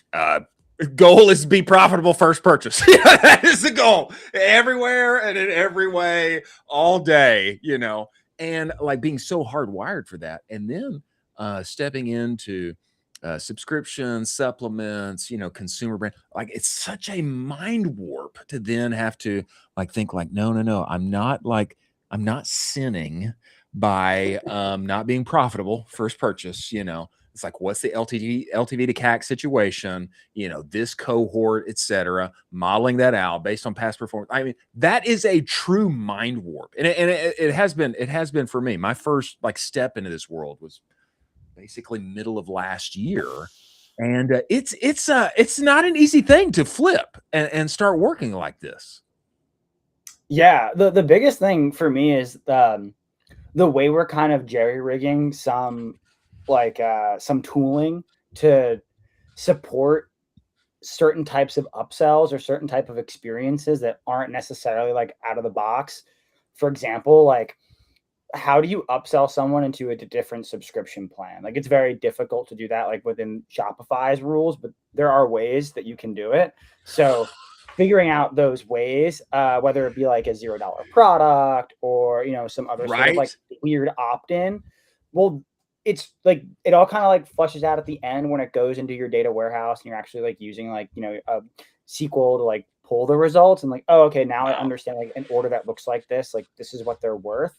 But when you're looking like in platform and you have a, you know, 1 million $0 upsells going, or like your upsell is really a downsell when you look at like the AOV, right? Like if you're going from one-time purchase to subscription, the number we charge is less. So like the analytics are all out of whack. So it's like, where do you even like look? And we've had to do a lot of that custom work with our partners, which has been a ton of fun, by the way, like really pushing like paper walls to get things to work. Love that. I mean, Mike, it sounds like you're doing a ton of testing over there and just making sure, trying to test all things all the time. I mean, is there a case where you were like, you had this test in mind, you took it and you were so certain that this thing was going to be a home run and it just absolutely flopped? Oh yeah. Not for Mike. Not for Mike. No flops ever. I think that's your middle name, Mike. Is Mike No Flops Mike. Ever D'Elia. That's hilarious, and I have to change like my LinkedIn to that. That's awesome. Yeah, no losses, only wins. Only wins. Obviously. That's fair. Yeah, no, we had a few scenarios where like, oh, this was really trending really, really well, or we had so much conviction that we ended the test and like made it into our SOP. Like, no, this is the way we build pages now, or like this is how we update the product form moving forward. And without going into too much detail, that happened over the winter, and we ended this test with like a really high level of certainty that like, okay, conversion rate held steady for the most part, but our percent of subscription orders was like up by, you know, almost 10%, which is a massive win for the business. Huge. So we're like, okay, like we can take this little loss on conversion if it means we're going to be have this much higher like LTV. Pushed it out, and then like over the weekend, like not only like site-wide go down, which is not something like Grüns typically looks at. We have like so many different funnels, so we're really like dependent on channel conversion rate. But like when you just see it going down like so bad, it's like, okay, something's either broken or like we messed up. And it was like, okay, nothing's broken. Like we're looking at the site, like nothing's down, the down detector, like nothing seems to be out of whack. What did we change? It was like, oh, well, we pushed the winner like on Friday, which is like, by the way, never do that. I will never do that ever again. Do not make changes to your website on Friday. Just don't do it. Please. This is so true. Okay. All right. But Mike, so like this is like so counterintuitive. You push the winner on Friday, things go down. Well, yeah. I think what happened was like we had, and this is just a learning, like we had run this on a collection of pages, and we kind of just thought like all traffic behaves the same, and just kind of like an amateur mistake, like not necessarily true. Like we thought we had a good mix of traffic. We thought we had like good traffic from Meta. We thought we had good retention traffic, like coming from our abandonment flows. And we also thought we had like a good mix of just like general, either direct or your kind of like all other channels, like omni-channel, I guess, traffic. And we had figured like, okay, if we push this site wide, like we should see more of the same. And we just didn't. And then when we went back and really looked at the test, like, oh yeah, we actually over-index on this certain population, and really like made a really big decision on a very small sample size of all other populations of visitors that landed on our site. And ultimately it was like the wrong move. It's funny you asked, because we're revisiting that today. We were looking at, I was pulling those tests like this morning, be like, okay, like we've made so many other step function changes that now I think is the right time to revisit this. But yeah, like we had to work on the weekend and pull it back. But that's all part of Ecomm. So yeah, you know, that is totally the case. something bad happening on Friday, that means you're definitely in front of your laptop on Saturday morning. You know? Yeah. That's totally the case. Okay, give me some more sauce on this tactical and kind of practical side. I have heard a little something from you about diagnosing intent before you redesign when it comes to tests, and also taking big swings, on copy and such. Fill this out for us a little bit, Mike. Yeah. Diagnosing intent. That's always like the $1 million question, right? Like, what does the visitor want? And how do I get that in front of them? There was a really good article from the founders newsletter of Intelligence. Shout out Drew and Adam last summer about like, they had they were given a scenario basically where it was like, here's a visitor in our database already, like a known customer ID, wholesale rep. Every time they come to the site, like they're either logging in and they're going to buy stuff for their store. But this time they're looking for a gift for their husband. Okay. So like all the signals that you've built up about this customer ID are just like lost on this particular visit or this particular session. So it's like, okay, like how do you get around that? And the short answer is like, okay, you really don't. But there are ways to kind of like engineer a unique kind of journey on the site for every visitor, whether that be a repeat or a new to business. And I think like that's just taking advantage of the navigation and different elements you surface on site and making very intentional about what content appears after. So for Grüns, something that's like really unique to our business is that we have one product for everyone. And Grüns is a comprehensive nutritional health supplement. So it does so many things for so many different people. But how do we surface like the right thing that it does to the right person? Yeah. And we're just getting better, I think, about filtering and having experiences that generate after like a certain tell. So if like you click on like a fiber element or like a gut health element, we want to get to some place where like you're start seeing like content that's like more tailored to that zero party action, as opposed to like, an ad that you may have clicked on a week ago that might not be as relevant to an action you do on our website today. So like rapid site configuration is where I think like a lot of this like intent mining will go. There's still like signal mining you can do on like paid channels as well. Like, how many questions do they fill out in a survey? Like if they didn't complete it, like where did they get? And like you can kind of engineer some sort of other funnels for that. But I'm like really bullish on, okay, you clicked on this button. It means you really want to see like what's behind that button. How can we make it the best possible version of like what you want to see? That's not necessarily tactical and practical. That's like big vision type of stuff. I think execution though, it's like pretty simple. You can just do like copy like really rapidly. Like you can easily make like regenerate copy based on like a click, as opposed to like having like new dynamic content show up, but like copy. That's a good point. That's pretty easy to generate rapidly. And you're sounds like you're an Intelligence fan. Oh yeah, I've been using them for like almost like 4 years now, which is crazy. Shout out. Shout out. Shout them out. Do you want to be like me? Use Intelligence. Let's go, Mike. I feel that. That's awesome. I feel that. Just a cracked out tester of copy and site re-engineering based on intent-based clicks, etc. I like that. And okay, in this vein, I find the upselling piece very necessary, important, especially inside of a subscription business. Again, my first foray, basically a year ago at this point, getting into subscription and how to upsell, downsell, etc. What's that look like for you? I mean, this whole journey. I think you actually came to us by way of Alicia over at Aftersell, I believe, is how we got connected. But what's this look like for you in your engineering, looking LTV, CAC, etc.? Like, what's this look like on your plate? Yeah, we're constantly playing this game of like, as we increase conversion rate, how does the order mix change? Like whether we increase one-time purchase or increase monthly.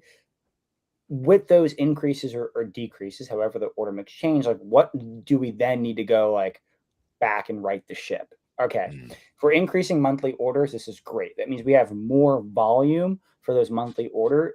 which means we have more volume to go push into quarterly upsells. We have another selling plan that's a 12-week plan. We call it quarterly. And we want to get our monthly customers like into that plan. And it's like, okay, like now we have like more volume to go push to those funnels, and like let's see, or those offers, like let's see what we can test, whether that's like an in checkout upsell, in in post purchase, or like or on the TYP or OSP. Like all those surfaces are dedicated to like getting someone who's a monthly customer, into a higher rebill subscription.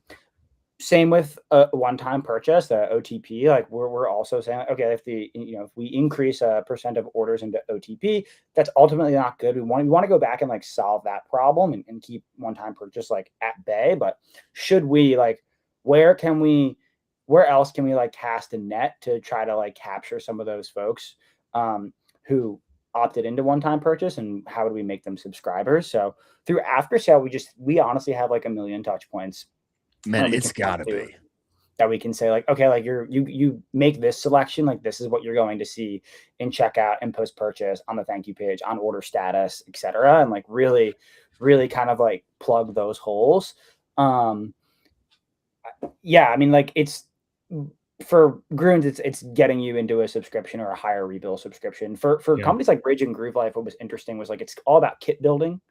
And so like how do you increase like AOV, and for that it was like high relevancy to the product. So like for a wallet, like what makes the most sense to buy with your wallet, or for rings, what makes the most sense to buy for your rings.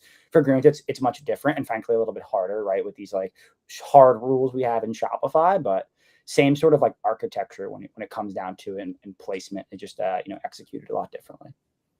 Mike, I'd love to talk about the fact that you guys are expanding to like 9 different brands. I imagine you're just at home with 12 different monitors set up in your office, and you have like a brand on each one, and you're like Neo and the Matrix, just like moving the numbers up and to the right. Can you talk about kind of how you guys are tackling this, and how you feel about everything moving forward with, I mean, I think you're adding like 9 brands into the portfolio. We're definitely growing, and we're definitely looking to go after different TAMs in health and wellness. I'd say like the first thing is that we have an amazing team. Like we have some of the most amazing people I've ever worked with. I think so. Who are like just so primed to go after this like huge initiative of more brands. So that's, suffice to say, it's not just me. I'm not the only one in the Matrix. We have a whole team in the Grüniverse right now. The Grüniverse. Grüniverse. Hey, that's awesome. Verbiage here. Great. That's awesome. The Grüniverse. That's the first time we're developing I've heard a lexicon. It's gonna be big. It's gonna be big. I like that. Yeah, I love that. We have a stack team. We have a stack team going after this goal, and I think like the way we're thinking about it is that each of these products, like we want them to find their own TAM, and I think that's something that's like, as Chad has like been really focused on as well, is like how do we position each of these brands to grow like Grüns has grown, and not think of it as like, here's the parent and then these are all like the sub brands. We really want each emerging brand like NutriUps, Immune, and Juice to find their own market. On a tech side, like how are we doing that? Which is something more that I can answer, is like, obviously we're on Shopify, but like what does that look like when you're managing storefront after storefront after storefront with all the different like post-purchase offers that I just described to you, or the upsell configurations.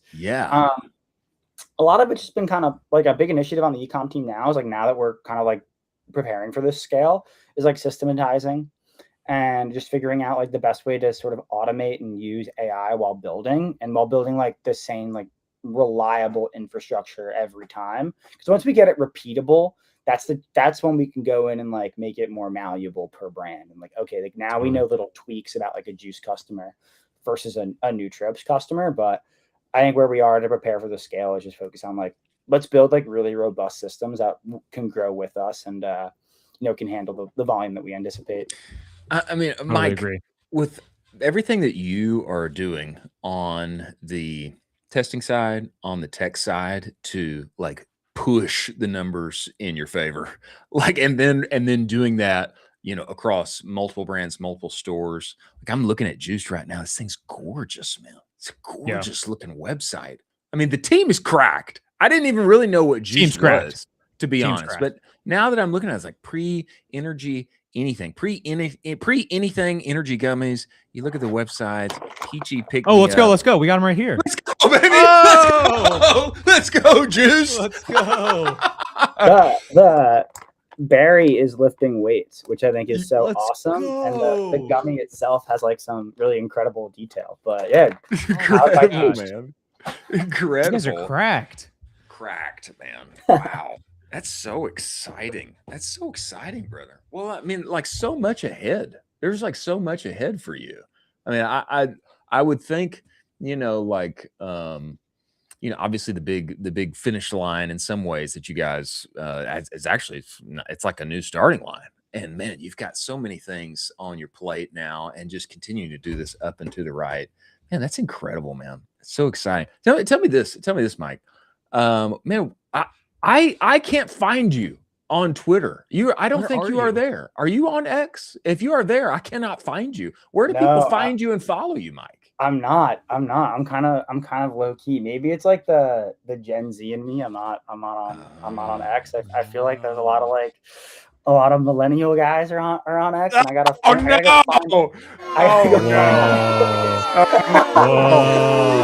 no! It's like the shade is crazy. That's like the mark of death, from Gen Z. There's like a lot of millennials, That's like sorry. My bad. The olds hang out there. That's where the olds hang out, I think.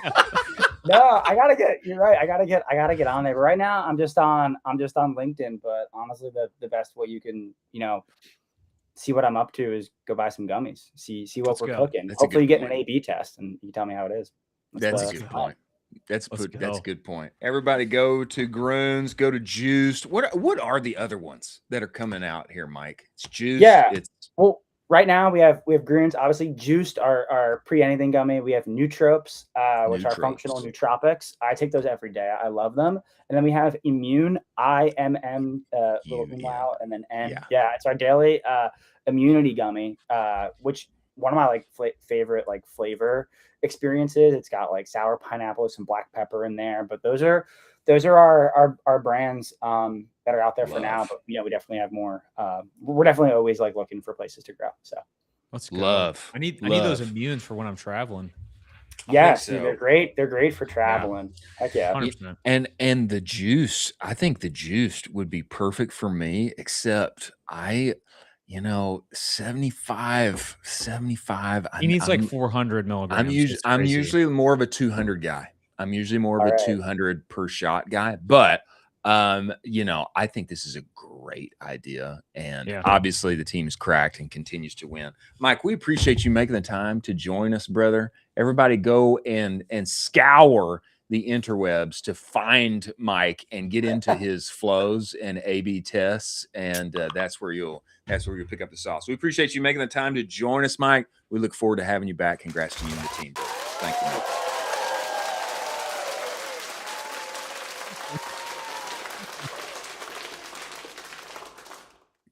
Baller operator. He was so humble about that too. He's like, there's a whole team behind me, but my guy's cooking. You know what I mean? There's a through line to all this, and it's Mike. So he's cooking. Yeah. I will also say, man, I'm, maybe I'm promoting my own show here, but I heartily agree with Mike that part of the way that you stay at the edge, at the forefront of everything, regardless of what category, brand, vertical you are operating and selling in, part of the way you stay at the forefront is just being the first to know. That was always I'm too much time on Twitter knowing when everything comes out, what's happening, what are the big questions, what's breaking, who's doing what now and next. This was it's part of the reason why I wanted this show to exist, because it was so hardwired into my behavior, especially since 2020. iOS 14 rolling out, the things that changed, with SMS and Texas and putting in the law, and then all of the things that continually change in our industry. Part of the way you stay ahead of the game is just by knowing what is now and next inside of our business. And so I heartily agree with Mike. And part of the reason that this show exists is exactly for Mike and all of the Mikes out there, so that we can all be up to date. I think it's a big point. I think it's a big point. Maybe. Totally. I mean, it would be like you going up to someone and they're like, yeah, we're going to scale our business to 9 figures, not on Shopify. And it's like, oh, you know what I mean? It's like, got it, brother. You don't have any clue what you're talking about. You got no clue. You got no clue. Got it. Bro, there was when the guy, I don't want to, I can't remember what firm he was from, but it was the story about that came out from Bloomberg about Meta creating a Shopify replacement, you know, and he was talking, I was listening to it, and he was like, yeah, so there are like a lot of small businesses that they like having their website on Shopify, but they actually use Meta to grow their business. And we see them use it. Yeah, we see this as an opportunity for Meta to step in. I was like, bro, come on, dog. It's like they all do, man. It's like all of them do. Come on, brother. Come on. Yeah. It made me question that entire story. But anyway, many thanks to Mike for coming inside of this show. Moving forward, a few great finds before the one and only Ethan Cohen, general manager of Proxima, comes to us. Before he does, and before a few great finds, let us talk about the one and only Ty and Sati. A word from our sponsors. Play it, Producer Jack. Your affiliate program, it looks fine on paper. Commissions going out, sales coming in, but the industry is built on last click attribution. It's an oversimplification of affiliates as a channel. Sati is the first affiliate platform built on multi-touch attribution, cookieless, Shopify native, services who introduced your customer, who nurtured them along the way, and who closed the sale. So you're no longer just looking at a flat list of commission payouts. You have a map of how your affiliate channel moves people through the buying decision. Go to mysati.io/champion/ecom-cowboy. Get 20% off your plan. Many thanks for Sati being part of the show.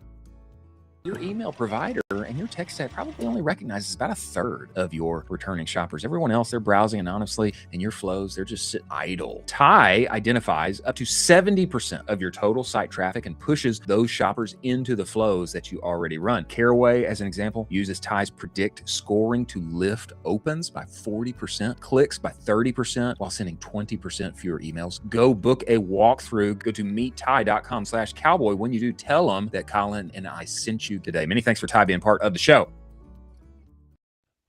Awesome. And now we come to an incredible segment, one of my favorites. That is the one and only Great Finds. As I am here talking, I believe, Producer Jack, I believe that Ethan wanted some of the topics that we were going to talk about, and I think I may not have sent them to him. And if that is the case, I would love you to go inside the run of show and email that to him right now. I just thought about that while we are here on show. And, I just figured I would just say it instead of typing it to you. As we come here. Is he here? He's here. Is he? He's here Ethan right is now. here? Right here and now? Oh, gosh. Now I feel bad. Because I was supposed to email these to you, Ethan. Oh, goodness. He's right here. Boy, you know what that deserves? That deserves for me. That deserves. Oh, boy. Gosh, now I feel really bad. I feel bad. It's okay. It's okay. But I Ethan's will pro. say this. Ethan is an absolute pro. We just had Alex of Proxima on the show ended last week, who absolutely cooked. The team is absolutely dialed, and they know what they're doing. They're cooks that have been in the kitchen and now are helping the rest of us chef along the way. Coming inside of this show right now, Producer Jack, let's move forward because Ethan is here and is among us. Moving forward here, Ethan Cohen, general manager at Proxima. If you don't know Proxima, you should. Okay. They mine and have over, billions of social commerce transactions across 70 million verified shoppers. I think it actually may be even more now. And turning all of that into juicy, incredible, creative briefs that we can then use in addition to audiences for targeting take those forward and help us win in the era of Andromeda, where even more always continual creative is absolutely necessary. We must bring him inside of this show. Everybody, welcome the one and only Ethan Cohen, DM at Proxima. Get in here, Ethan. Get in here. Let's go. What's up, guys? Can you hear me? Yeah, Absolutely. we can. Ethan, welcome to the show, brother. We appreciate you making the time to join us. Thank you guys so much. Hope you guys both had great weekends. Oh man, we did, sure. but this Monday's even better because you are here, Ethan. Now, Ethan, I have heard that you've got a bit of lore inside of our space. Methinks once upon a time over at Google, Yotpo, now here at Proxima, and doing incredible things. If people don't know, they really should. I think the interview with Alex was incredible. But man, give us a little bit of lore on you. I mean, brother, you've done some things inside of our space now here at Proxima, taking things up and to the right. Over my career, it's an incredible team. There's an incredible product. Oh, As you guys right, mentioned, we gotta starting take at a him out. rocket ship like Google was incredible. Jack is fading out. Can you guys hear He's me? fading out. We No, can't. we lost Jack, you, Ethan. Jack, We lost Jack. you, Ethan. If you want to take him Oh. out, we can give him some time to establish a connection. Oh man, This happens sometimes, ladies happens. and gentlemen. Internet can be hard, especially difficult. when you're live and you're true. streaming. Sometimes true. there are technical difficulties. It happens. But the good news is that the day is not over, and we can try it. We can try it again. Producer Jack, is Ethan still with us here and now? Can we try bringing him back in, or should we hit a story and then come back to him? What do you think? Why don't we hit a story? Let's hit a story. I think producer Jack is typing to us right now. Let's hit a story. Okay, we shall hit a story, and then we will try to bring the one and only Ethan Cohen back to us.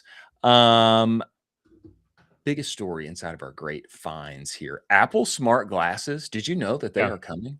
Did you know this? Yeah. You knew Of this? course. Well, I What do don't you know mean? why. I don't know why this is news to me. Apparently, I'm This the was only like one a who big didn't know. leak. This was like a No, huge bro. leak that happened. No, bro. No. I I'm follow dialed. the leaks. I'm I follow dialed the on all the leaks. No, I'm dialed on the leaks. What are you are talking about? no. Dude, I Apple live in glasses. Apple glasses has not been talked about much. Their foldable phone is the leaks that we That's have another covered. leak. Yeah. But I don't there's think another Apple one. glasses has been a thing. I don't think anybody's hardly talked about this. I have some connects overseas that give me information. I don't think that you do. This story comes to us by way of TechCrunch. Okay. Can Apple make smart glasses that aren't a constant privacy threat? Okay. Two things to note. Yeah. Here. Number one, Apple's making smart glasses. Didn't know. Okay. Yeah. I didn't know. And I'm pretty dialed in.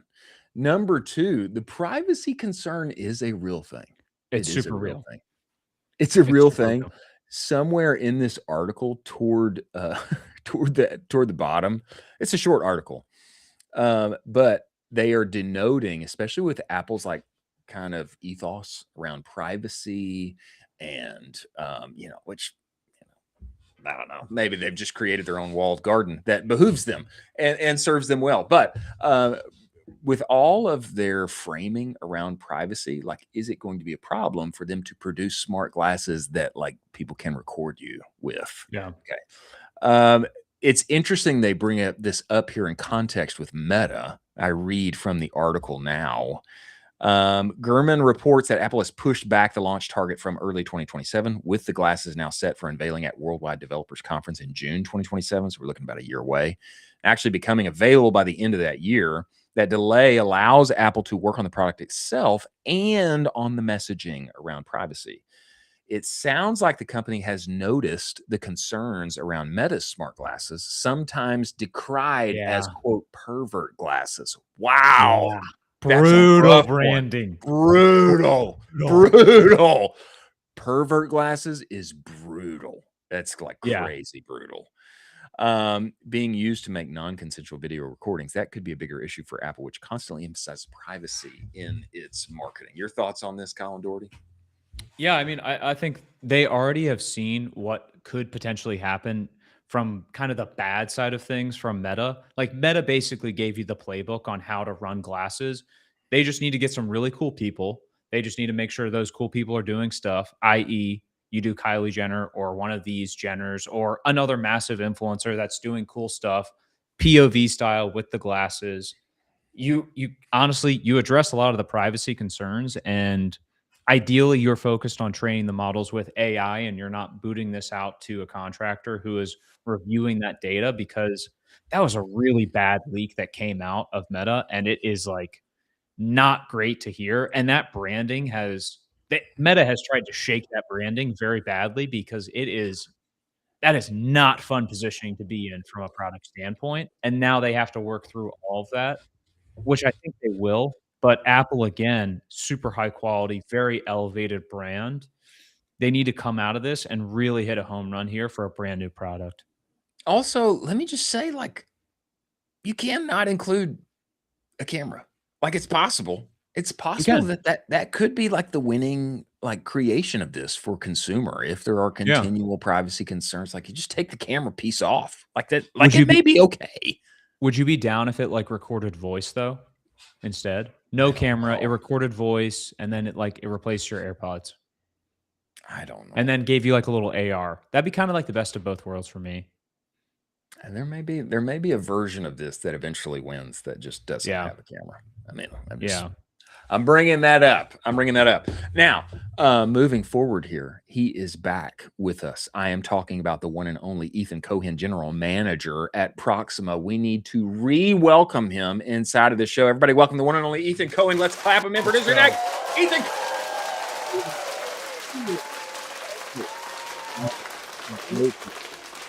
I have great hope, Ethan, because right now you're looking smooth and crystal clear. Let's do this. I think my CFO, we paid our Wi-Fi bill for Mondays. We should be ready to rock and roll. We don't have people in the office today, so maybe that's what kind of got things a little off track. But can hear you guys cleanly. We're ready to rock and roll. Awesome, Ethan. Okay, man, tell us. You guys sit upon a mountain of data. I thought it was so interesting the way our conversation with Alex started. Talking about Proxima beginning as a kind of a partnership, among brands and sharing, and in the midst of the iOS 14 difficulties, etc. Man, just if you could Google Earth out a little bit and give us some perspective on like what is happening in acquisition right now. What's working, what's not. I mean, you guys just have so much on that side of the table. And I think that would be incredibly compelling and helpful for our audience. What's going on in acquisition? Of course. And again, thanks again for having me, guys. I appreciate it. The way that I think about this is kind of like, how you say, like, don't bring a knife to a gunfight. It's like, if you don't have data, don't come to a marketing meeting. I think this is the world that we live in right now, which is, there is data everywhere, but the opportunity to really organize it and make it useful and impactful is what's going to separate smart brands and sophisticated brands from brands trying to get by. And I think when you look back probably 5, 6, 7 years ago, where it was the growth at all scale time in our industry in e-commerce, where brands were just pushing money and trying to drive as much value as they can, those budgets are getting tighter. Meta and Google are getting more restrictive. I also joke, like, there's no OKR to make it cheaper and more efficient for brands to acquire on these big platforms. So I would imagine that you have to kind of take the data back onto your hands and use it to go more offensively advantageous. So if you have the same playbook that you had all those years ago and you're still holding on to it, you're in kind of a troubling spot. So for us, having the data is the first thing. Being able to organize it's the second. But having it actually be useful and put it into play is the third part, which Proxima tries to do. Is help brands go from that early stage of data, not knowing everything, how it fits together, to actually putting the playbook into motion. Ethan, could you talk a little bit about, some of these brands and categories that you're talking about? Specifically, could you dive into categories that have signal and then categories that actually have signal loss? Like, how is this split up among the industry? Yeah, so I think due to the traditional e-commerce landscape where there is signal with pixels and things that you're tracking from different platforms, and attribution is good and helpful. And there's many brands that are built to try to de-anonymize and find out who users are to make it more opportunistic from the strategy standpoint. But what you're seeing is post iOS 14, That tracking obviously has gotten out. I don't know of many people who you see that button on Apple. It says, agree to track me across all my apps. Like, not many people are doing that. You're also seeing some situations where, specifically in the telehealth space, where you cannot track certain things, you have that data blindness. So having the data to be very much part of your strategy is critical as brands are looking to scale in these directions. And I think one of the areas that, in doubling down on that, that's really almost in this gold rush now is the telehealth wellness space. I think everyone's heard of the letters GLP-1. Everyone's heard about peptides specifically. And there's a lot of momentum about how brands can acquire customers more efficiently in that space. We've been seeing some good success there from our side. Okay. So in telehealth, Ethan, I don't know if you're surprised. I'm surprised. I'm like surprised from like a I don't know, like a Google Earth out, just 10,000 foot view. I'm surprised like how much telehealth. It almost seems like we'll all end up in telehealth someday. You know what I'm saying? In the sense of like there's just so much momentum here, and thriving. Colin, he's peptided to the max. I don't think the guy even eats food anymore. He just eats peptides. Yeah. You know, Totally. I have yet to have one. You know, okay, so that's where we kind of sit personally. But I also like there being so much momentum here, and then like facing real headwinds inside of telehealth where like they're blocking you out. Like there's information you cannot get. Yeah. Like I would feel gosh, it would feel like flying blind for me, like as a marketer. Yeah. Like there's like information I'm used to having, and now like I don't get it. I mean, I'm like surprised by this, but to me it would mean then like tools like Proxima, like finding as much data as I can would behoove me, you know, to if I were operating inside of that space. I think that's really well said. I think, again, some of the large early players have built incredible moats with incredible data science teams that previously you have to have people who could understand what you have and then make sense of it and then put it into play, as I mentioned before. But with Proxima, what we're trying to do is kind of to democratize that process. No longer do you need very expensive, educated data scientists or data engineers who can manipulate and understand the data to put it into those spots. But I think you're absolutely correct. The telehealth wellness space is incredible right now. I think I saw in the last estimates like $132 million, billion dollars across the GLP-1 space in 2025. And it's not slowing down. I think that was like what's called like the magic pill for GLP-1s. And if people aren't familiar, GLP-1s is a peptide. And now you're hearing that like phrasing or like, what's the peptide for sleep? Or what's the peptide for that? It's almost like how 10 years ago, people were like, oh, I'm building the Uber for this, the Uber for that. Yeah. Like, that's becoming the new wellness trends that we're seeing. And that's why I think you're seeing a lot of investment going into it. And people are trying to ascertain how do you acquire these customers where there is some data blindness to be most efficient with your scaling. And again, e-commerce brands have a lot of scrutiny in the worlds of performance marketing with Meta and Google and TikTok and whatnot. But those telehealth brands who have those restrictions have even fewer cards in the deck. So that's where you need these additional tools to provide data, to enrich data, to make data understandable and digestible, so you can have hopefully the best success. Yeah, juicy. Ethan, I'd love to talk to you about one of Proxima's taglines, which is basically stop planning ads, start planning buyers. What does that actually mean to you in practice? Yeah, it's a good question. So I think before I got disconnected, and again, I apologize. As you mentioned, I worked at Yapo for many years, almost 7 years, 8 years. Wow. And that was very focused on retention marketing, right? Once you acquire a customer, how do you make sure that you keep them, right? Loyalty programs, subscription programs, SMS, email reviews, all those kinds of post-sale type things. But for me, one of the things that was frustrating was I was watching brands get so many new customers, but none of them would come back.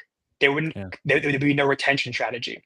So for me, my big thing is if a brand can spend very hard-earned marketing dollars to acquire a customer, how do you make sure that they're an actual buyer and they have intent to come back? So you're not just giving high fives to the growth team and high fives to the marketing team. Look how many customers we acquired in our Black Friday, Cyber Monday.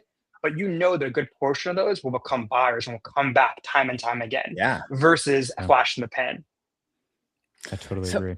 So this, I guess that leads then to like the benefits, Ethan, like inside of the commerce graph, being able to find actual buyer segments, like maybe it's a customer profile like I'm not thinking about right now, but would be really relevant to the product and offering that I have coming from a different angle, etc. Talk to us about the commerce graph and like how it practically enables or enhances a hands-on keyboard marketer's life. Of course. Talk to us about this. Yeah, so I think like the high level way that I approach is that like we built the commerce graph to put real e-commerce purchase data into the ad networks of our merchants and the people who we work with, right? And the goal is very straightforward. It's to help you reach net new high value buyers instead of having the platform guessing on those types of things. Yeah. Kind of stems back to my initial idea. Like, I just don't think there's an OKR for CAC to go down at Meta, which e-com brands would be happy about, but like it just doesn't exist. Right. So for me, the idea of the commerce graph, which kind of encapsulates all these data points, is to improve targeting, to improve efficiency, and to hopefully get more revenue from the same ad budget. So you're not kind of stuck with like your hand holding and waiting that you're going to get more value out of what you're already spending. You can hopefully drive efficiencies and use data to combat some of those challenges.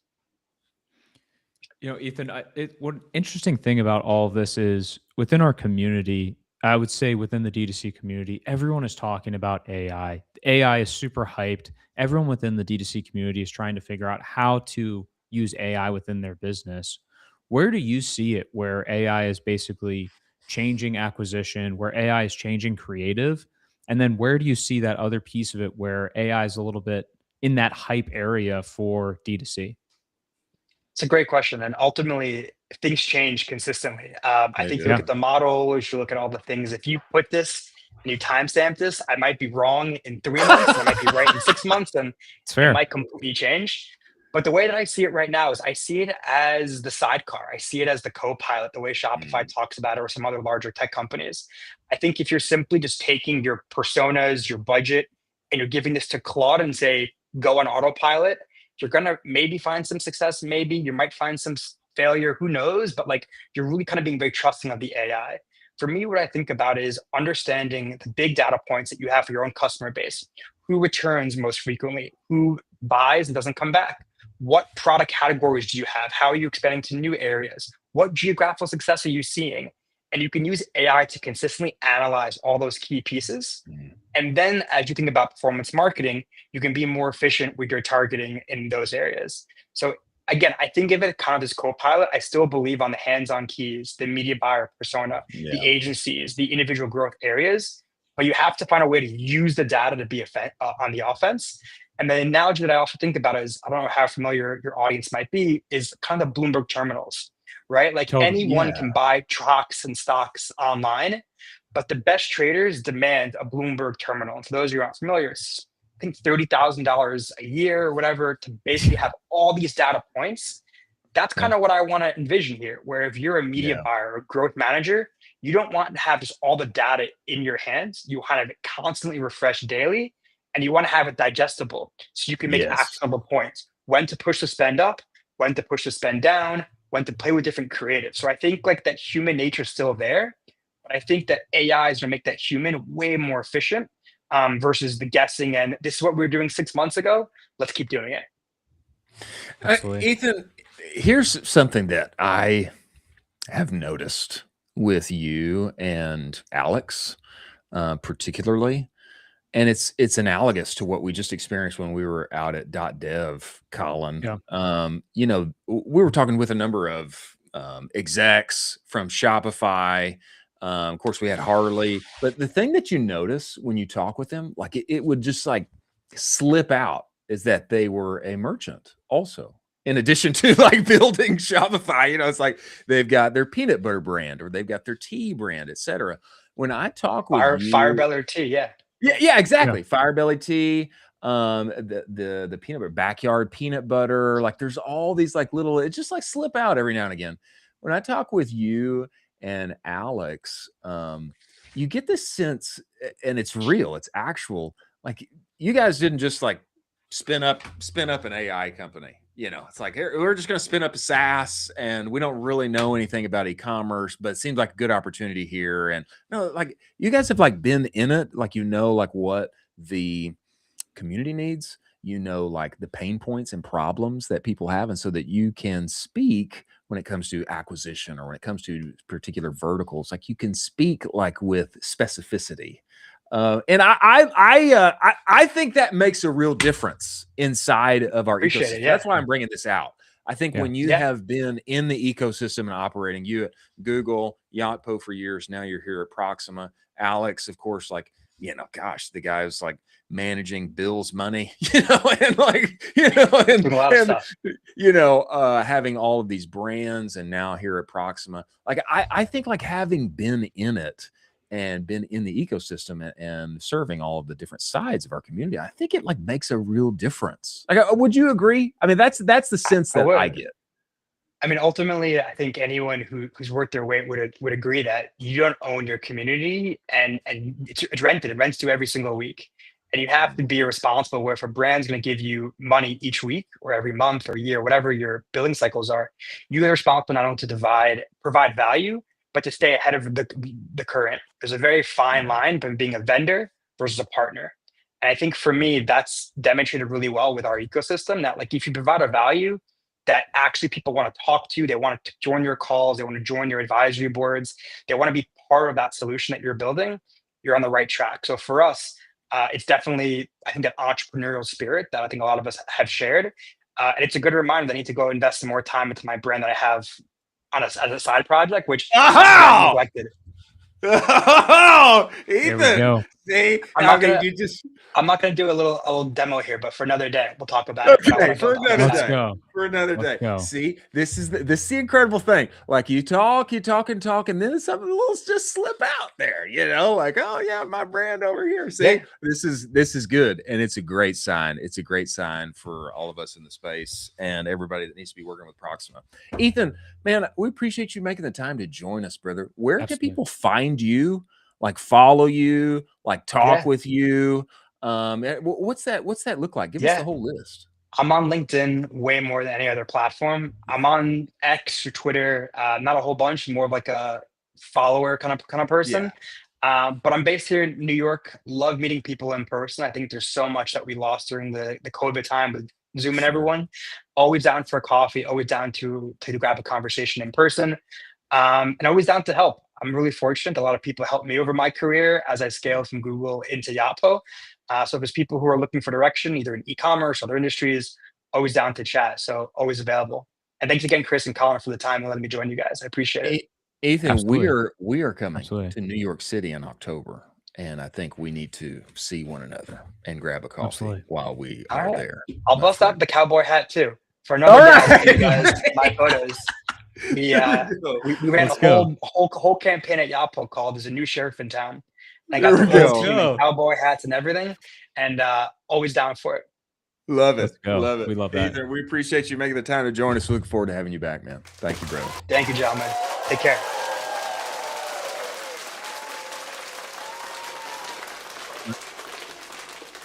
I say this, and I say it genuinely.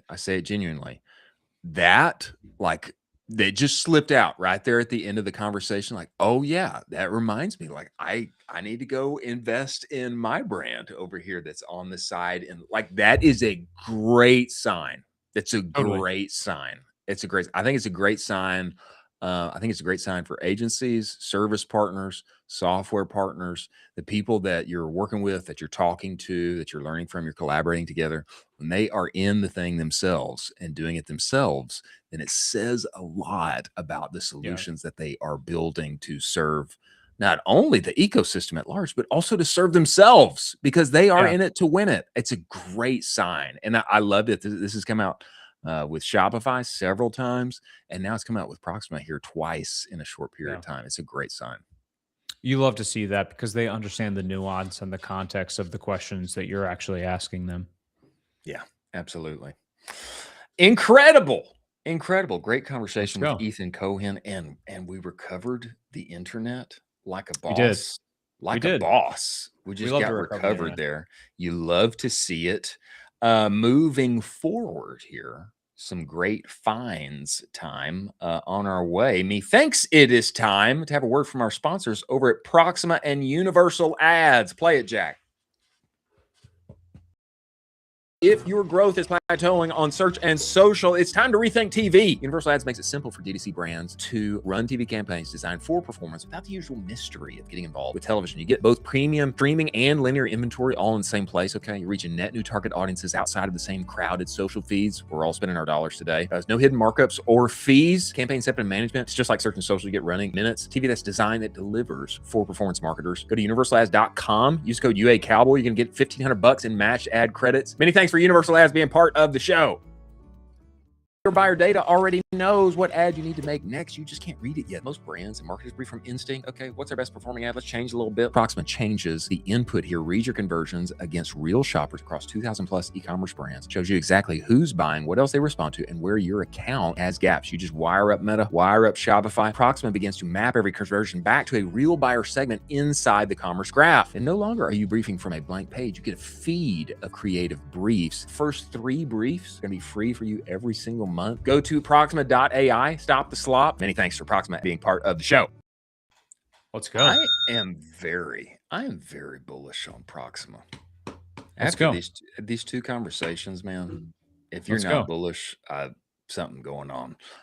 2 more stories inside of our great finds here. I don't know if you saw this, Colin Dougherty, but Apple Did. TV's Neuromancer. Did you see this? Yeah, I did. The brain implants, very Johnny Mnemonic. I don't know if you remember that old school Keanu Reeves, but there's a jack in your head that you plug in, and it's a little much for me, to be honest. It's like scary. I'm ready for it. I don't want anything plugged into my head. Okay, look at that. I don't want. Dial me up. No. I don't want any implants. I don't want anything dialed up into my head. I don't like it. I don't like it. I can't do it. Can't take it. The reason that I'm saying this is because like this kind of already exists, apparently. Yeah. Which I did not know. Bring up this next tweet. This was a response to this tweet from Palmer Luckey over at Anderul. Producer Jack, this next tweet from Palmer Luckey, he describes like how this basically already exists. He calls up, he says, look up the Oticon Ponto. Okay. You can coat biocompatible. I didn't know biocompatible was a word. You can coat biocompatible titanium with proteins that make your body treat it like a tooth. And That's there's wild. like something that goes in there. I don't know what that is. I don't know what Oticon Ponto is. It's kind of wild. Okay, this is a bone anchored hearing system. Okay, so this is for people who are hard of hearing.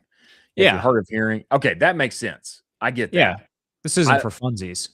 Okay, what I thought when I first saw this, I thought this was like a thing that you like put a jack in your head. I thought that's what Palmer Luckey was saying. But this is like a hard of hearing like implant, which I totally get. Like that makes sense. I don't want to like wire up info to my brain. Like I don't want somebody to be able to hack my brain. I'm ready. I mean, Jack Dorsey also retweeted the first post as well and was basically like, sign me up. And so I think this is kind of the next evolution of how we're going as human beings. Gosh, that's kind of scary, man. That's kind of scary. Third of our great finds here, Overland AI. Overland has basically built like the vehicle from Halo, except it's like auto driving. You know, when you were in Halo and you got in the back, the thing would just naturally drive, right? And then you would shoot from the back. This exists. Okay. This comes from Ritwik Pavan over at Hardware Nation. Overland built a self-driving military vehicle for terrain where GPS and comms fail.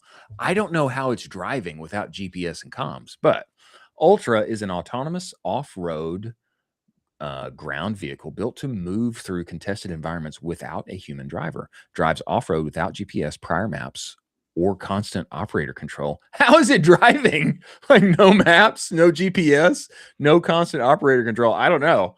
Maybe you just tell it to like go somewhere and then it goes, I guess.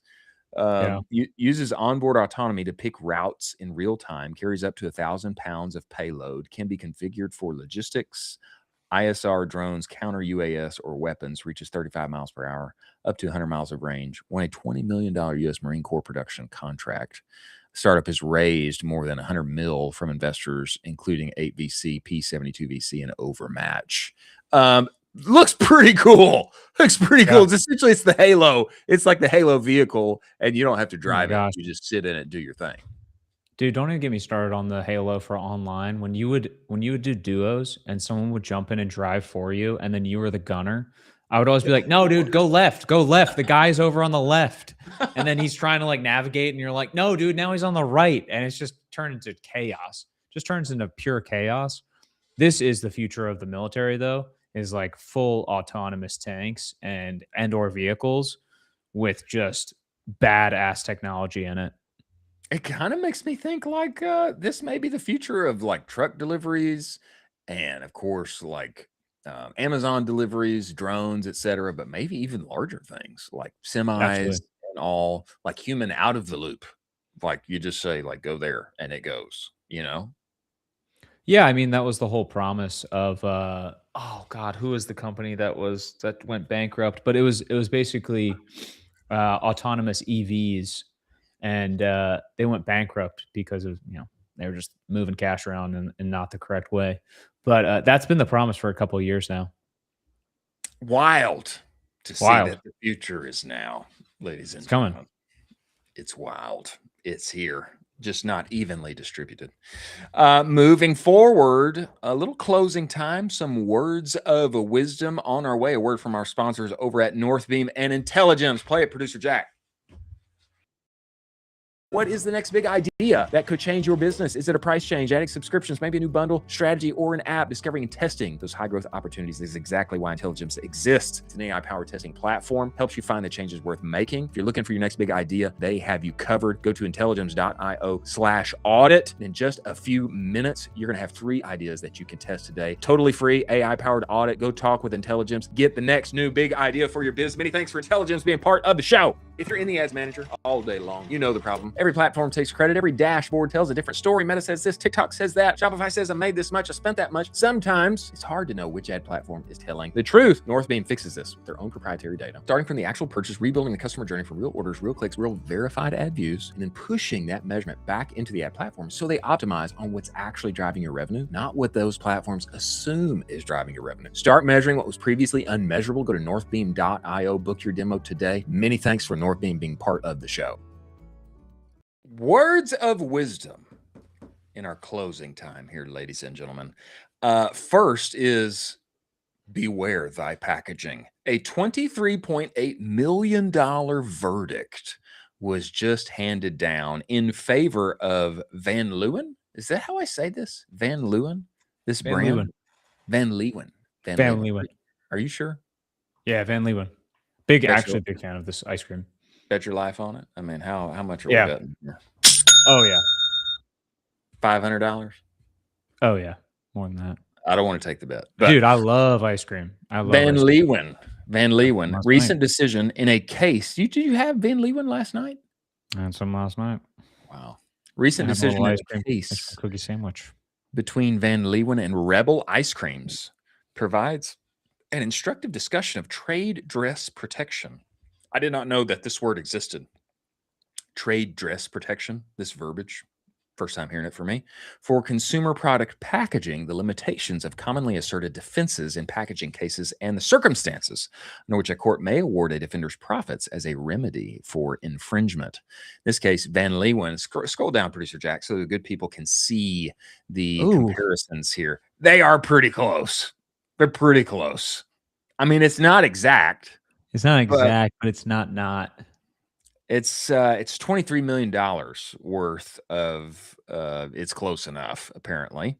Following a bench trial, the court awarded Van Leeuwen Ice Cream approximately $23.8 million in profits attributable to Rebel Creamery's sales, permanently enjoined Rebel from selling products bearing packaging likely to be confused with Van Leeuwen's trade dress, and ordered Rebel to redesign its packaging.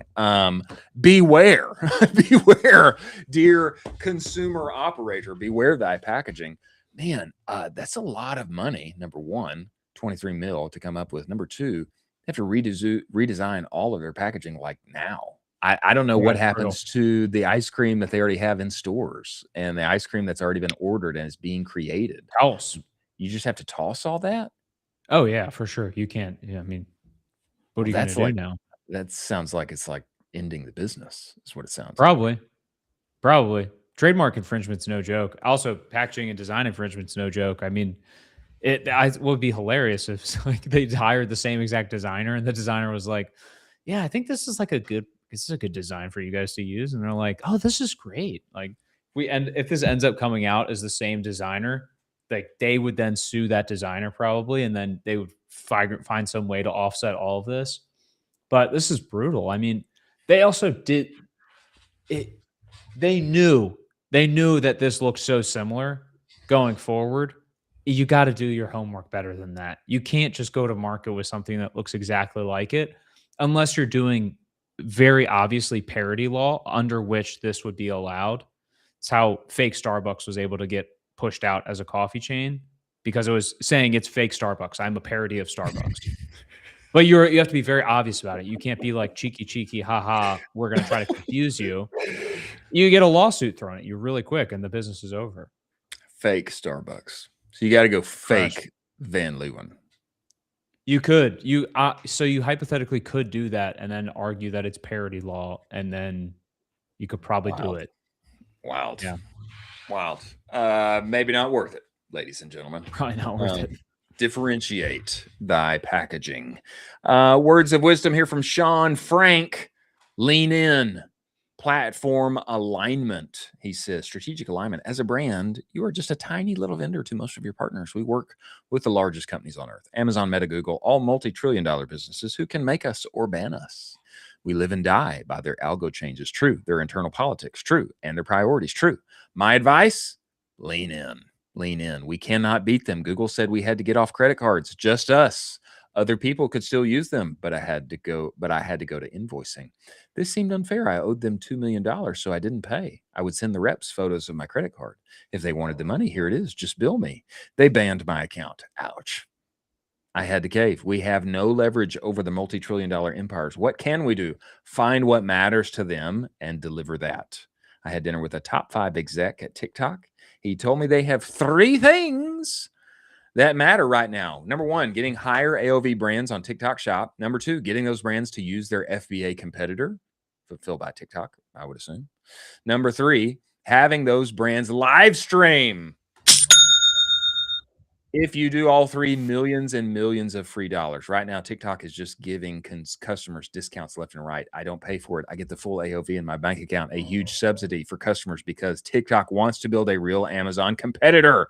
If you lean in, align yourself with these trillion-dollar companies' objectives, you will benefit. Do not fight the kingmakers. I have tried and died. Well, I think very wise. And a little sauce for us. What's important to TikTok right now? High AOV brands, their FBT, fulfilled by Amazon competitor, and having those brands live stream. A little sauce for us. Don't fight it. Lean into it.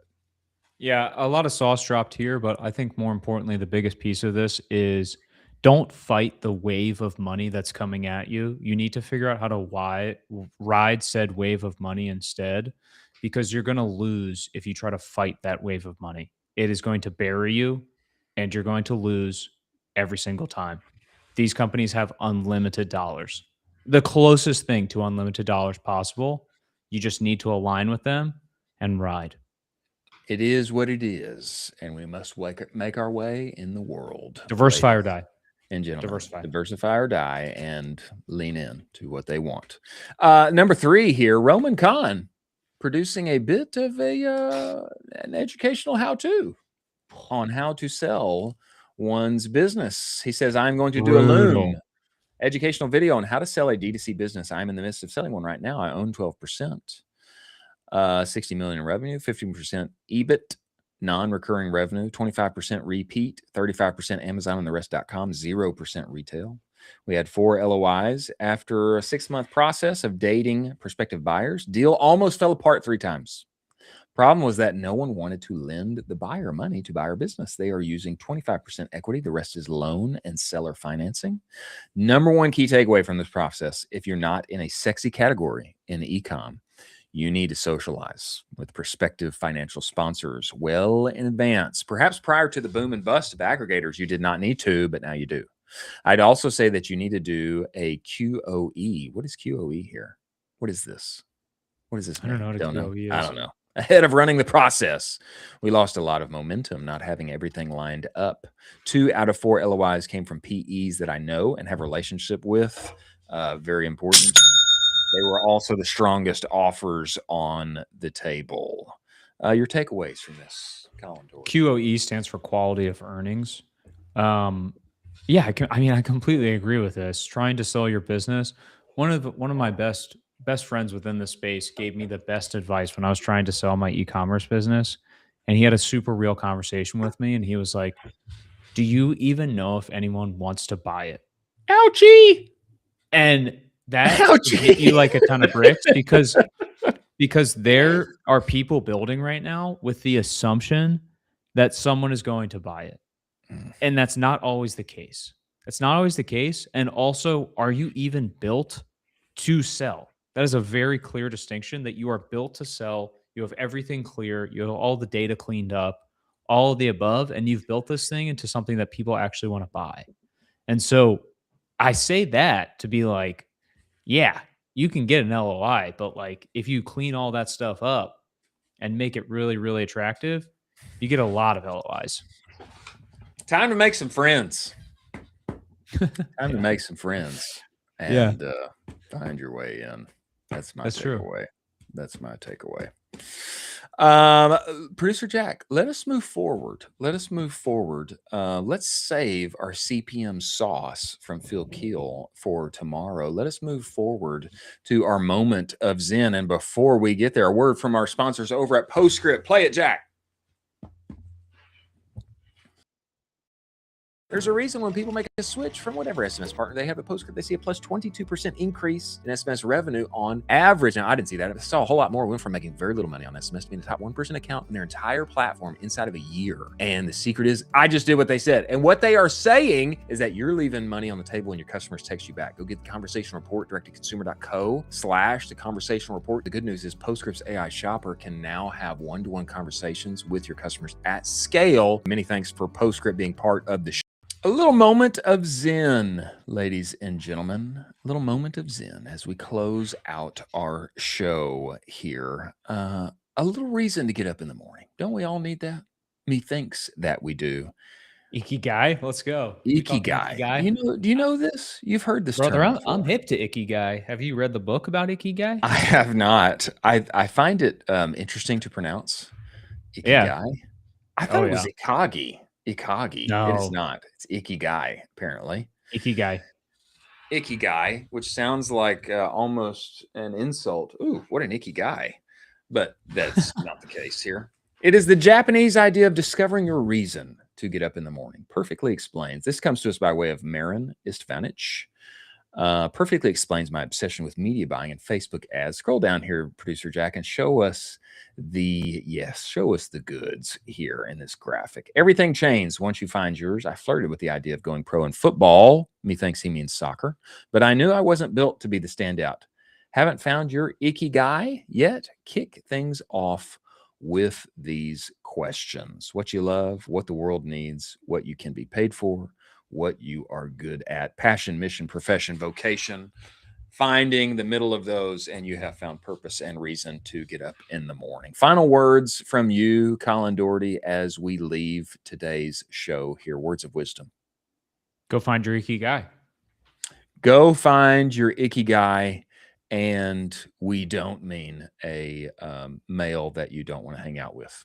Many thanks to Chase Mohseni of CreativeOS, Ashley Overbeek, founder of Pearle, Caviar, Mike D'Elia, Ecom at Grüns, and Ethan Cohen, GM at Proxima, for joining us. Many thanks to Slash, Trend Track, Rich Panel, Intelligence, Northbeam, Seguno, Postscript, Rocked, After Sale, Sati, Proxima, Universal Ads, Ty, and more for making this show possible. Thank you for joining us.